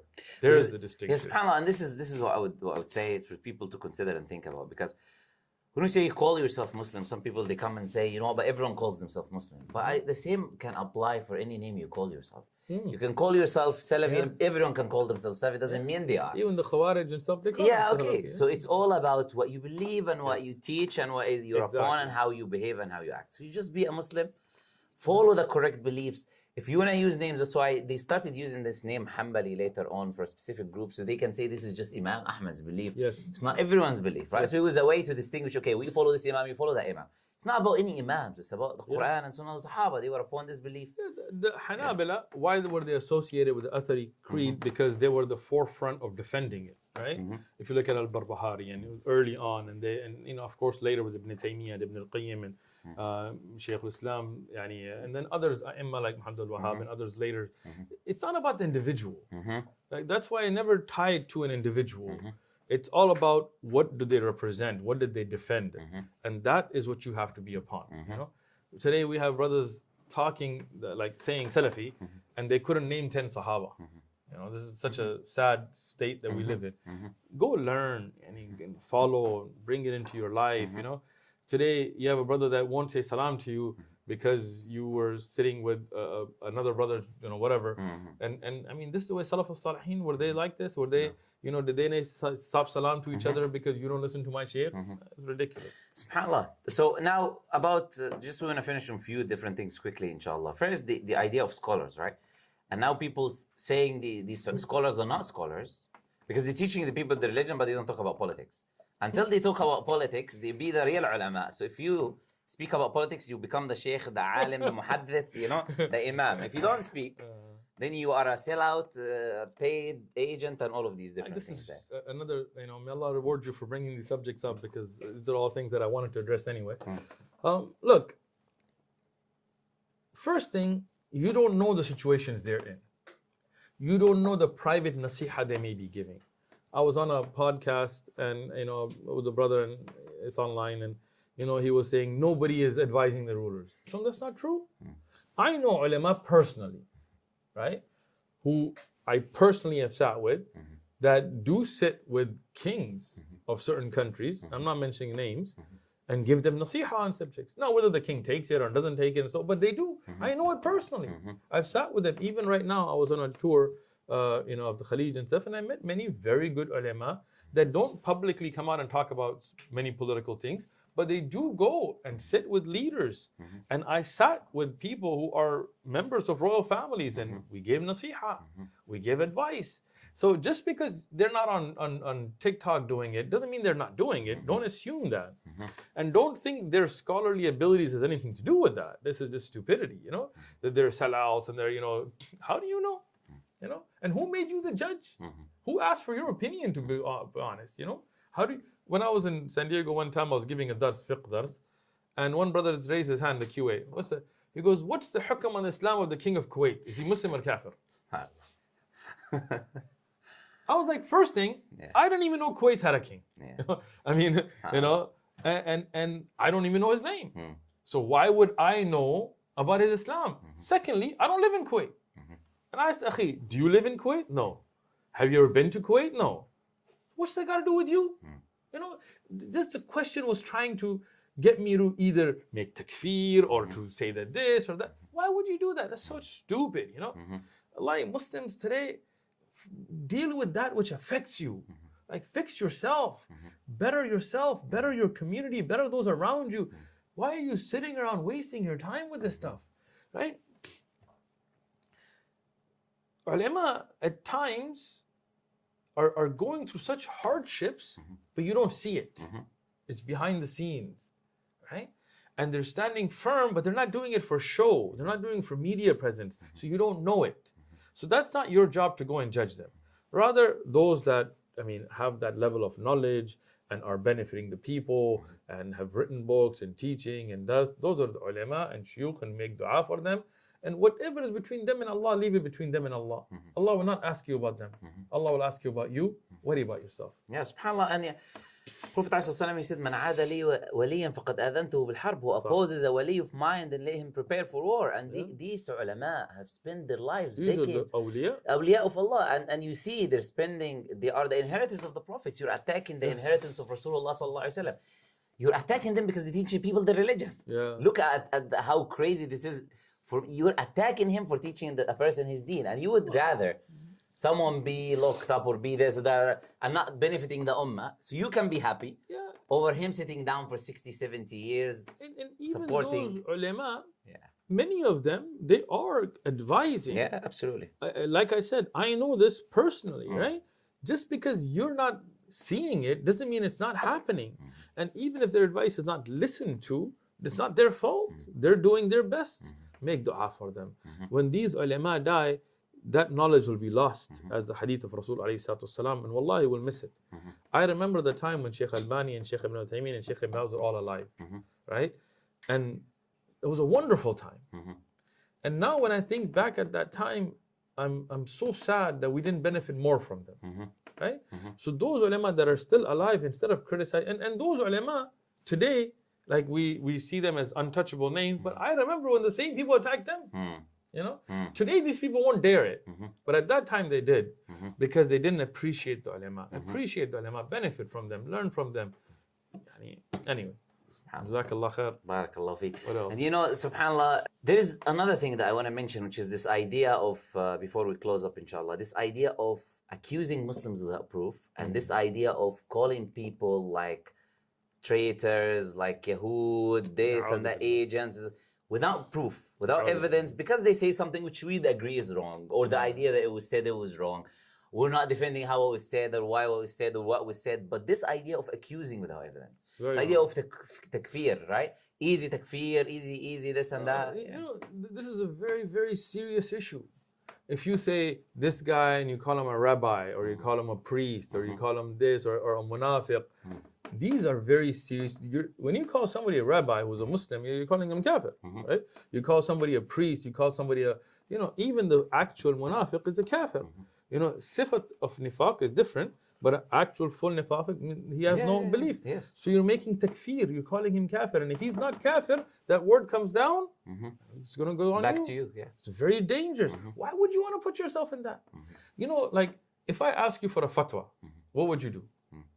If I ask you, If I don't know, I'll say I don't know. If I know, I'll give the answer. Like, That's it. so I mean, you're not going to give fatwa. If you give the answer, you're going to give the answer for an alim that Absolutely. you've heard. You Absolutely. yourself don't give fatwa, right? I don't give fatwa, right? Absolutely.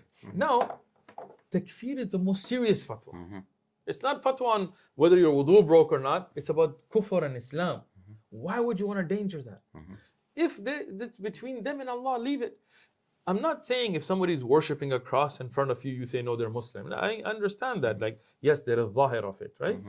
But something like an alim and what he said, and whether you feel that it was clear enough or not, leave those things, because there is udr, there could be a threat to their life. It could be other situations that they're looking at. You don't know. So don't get into it.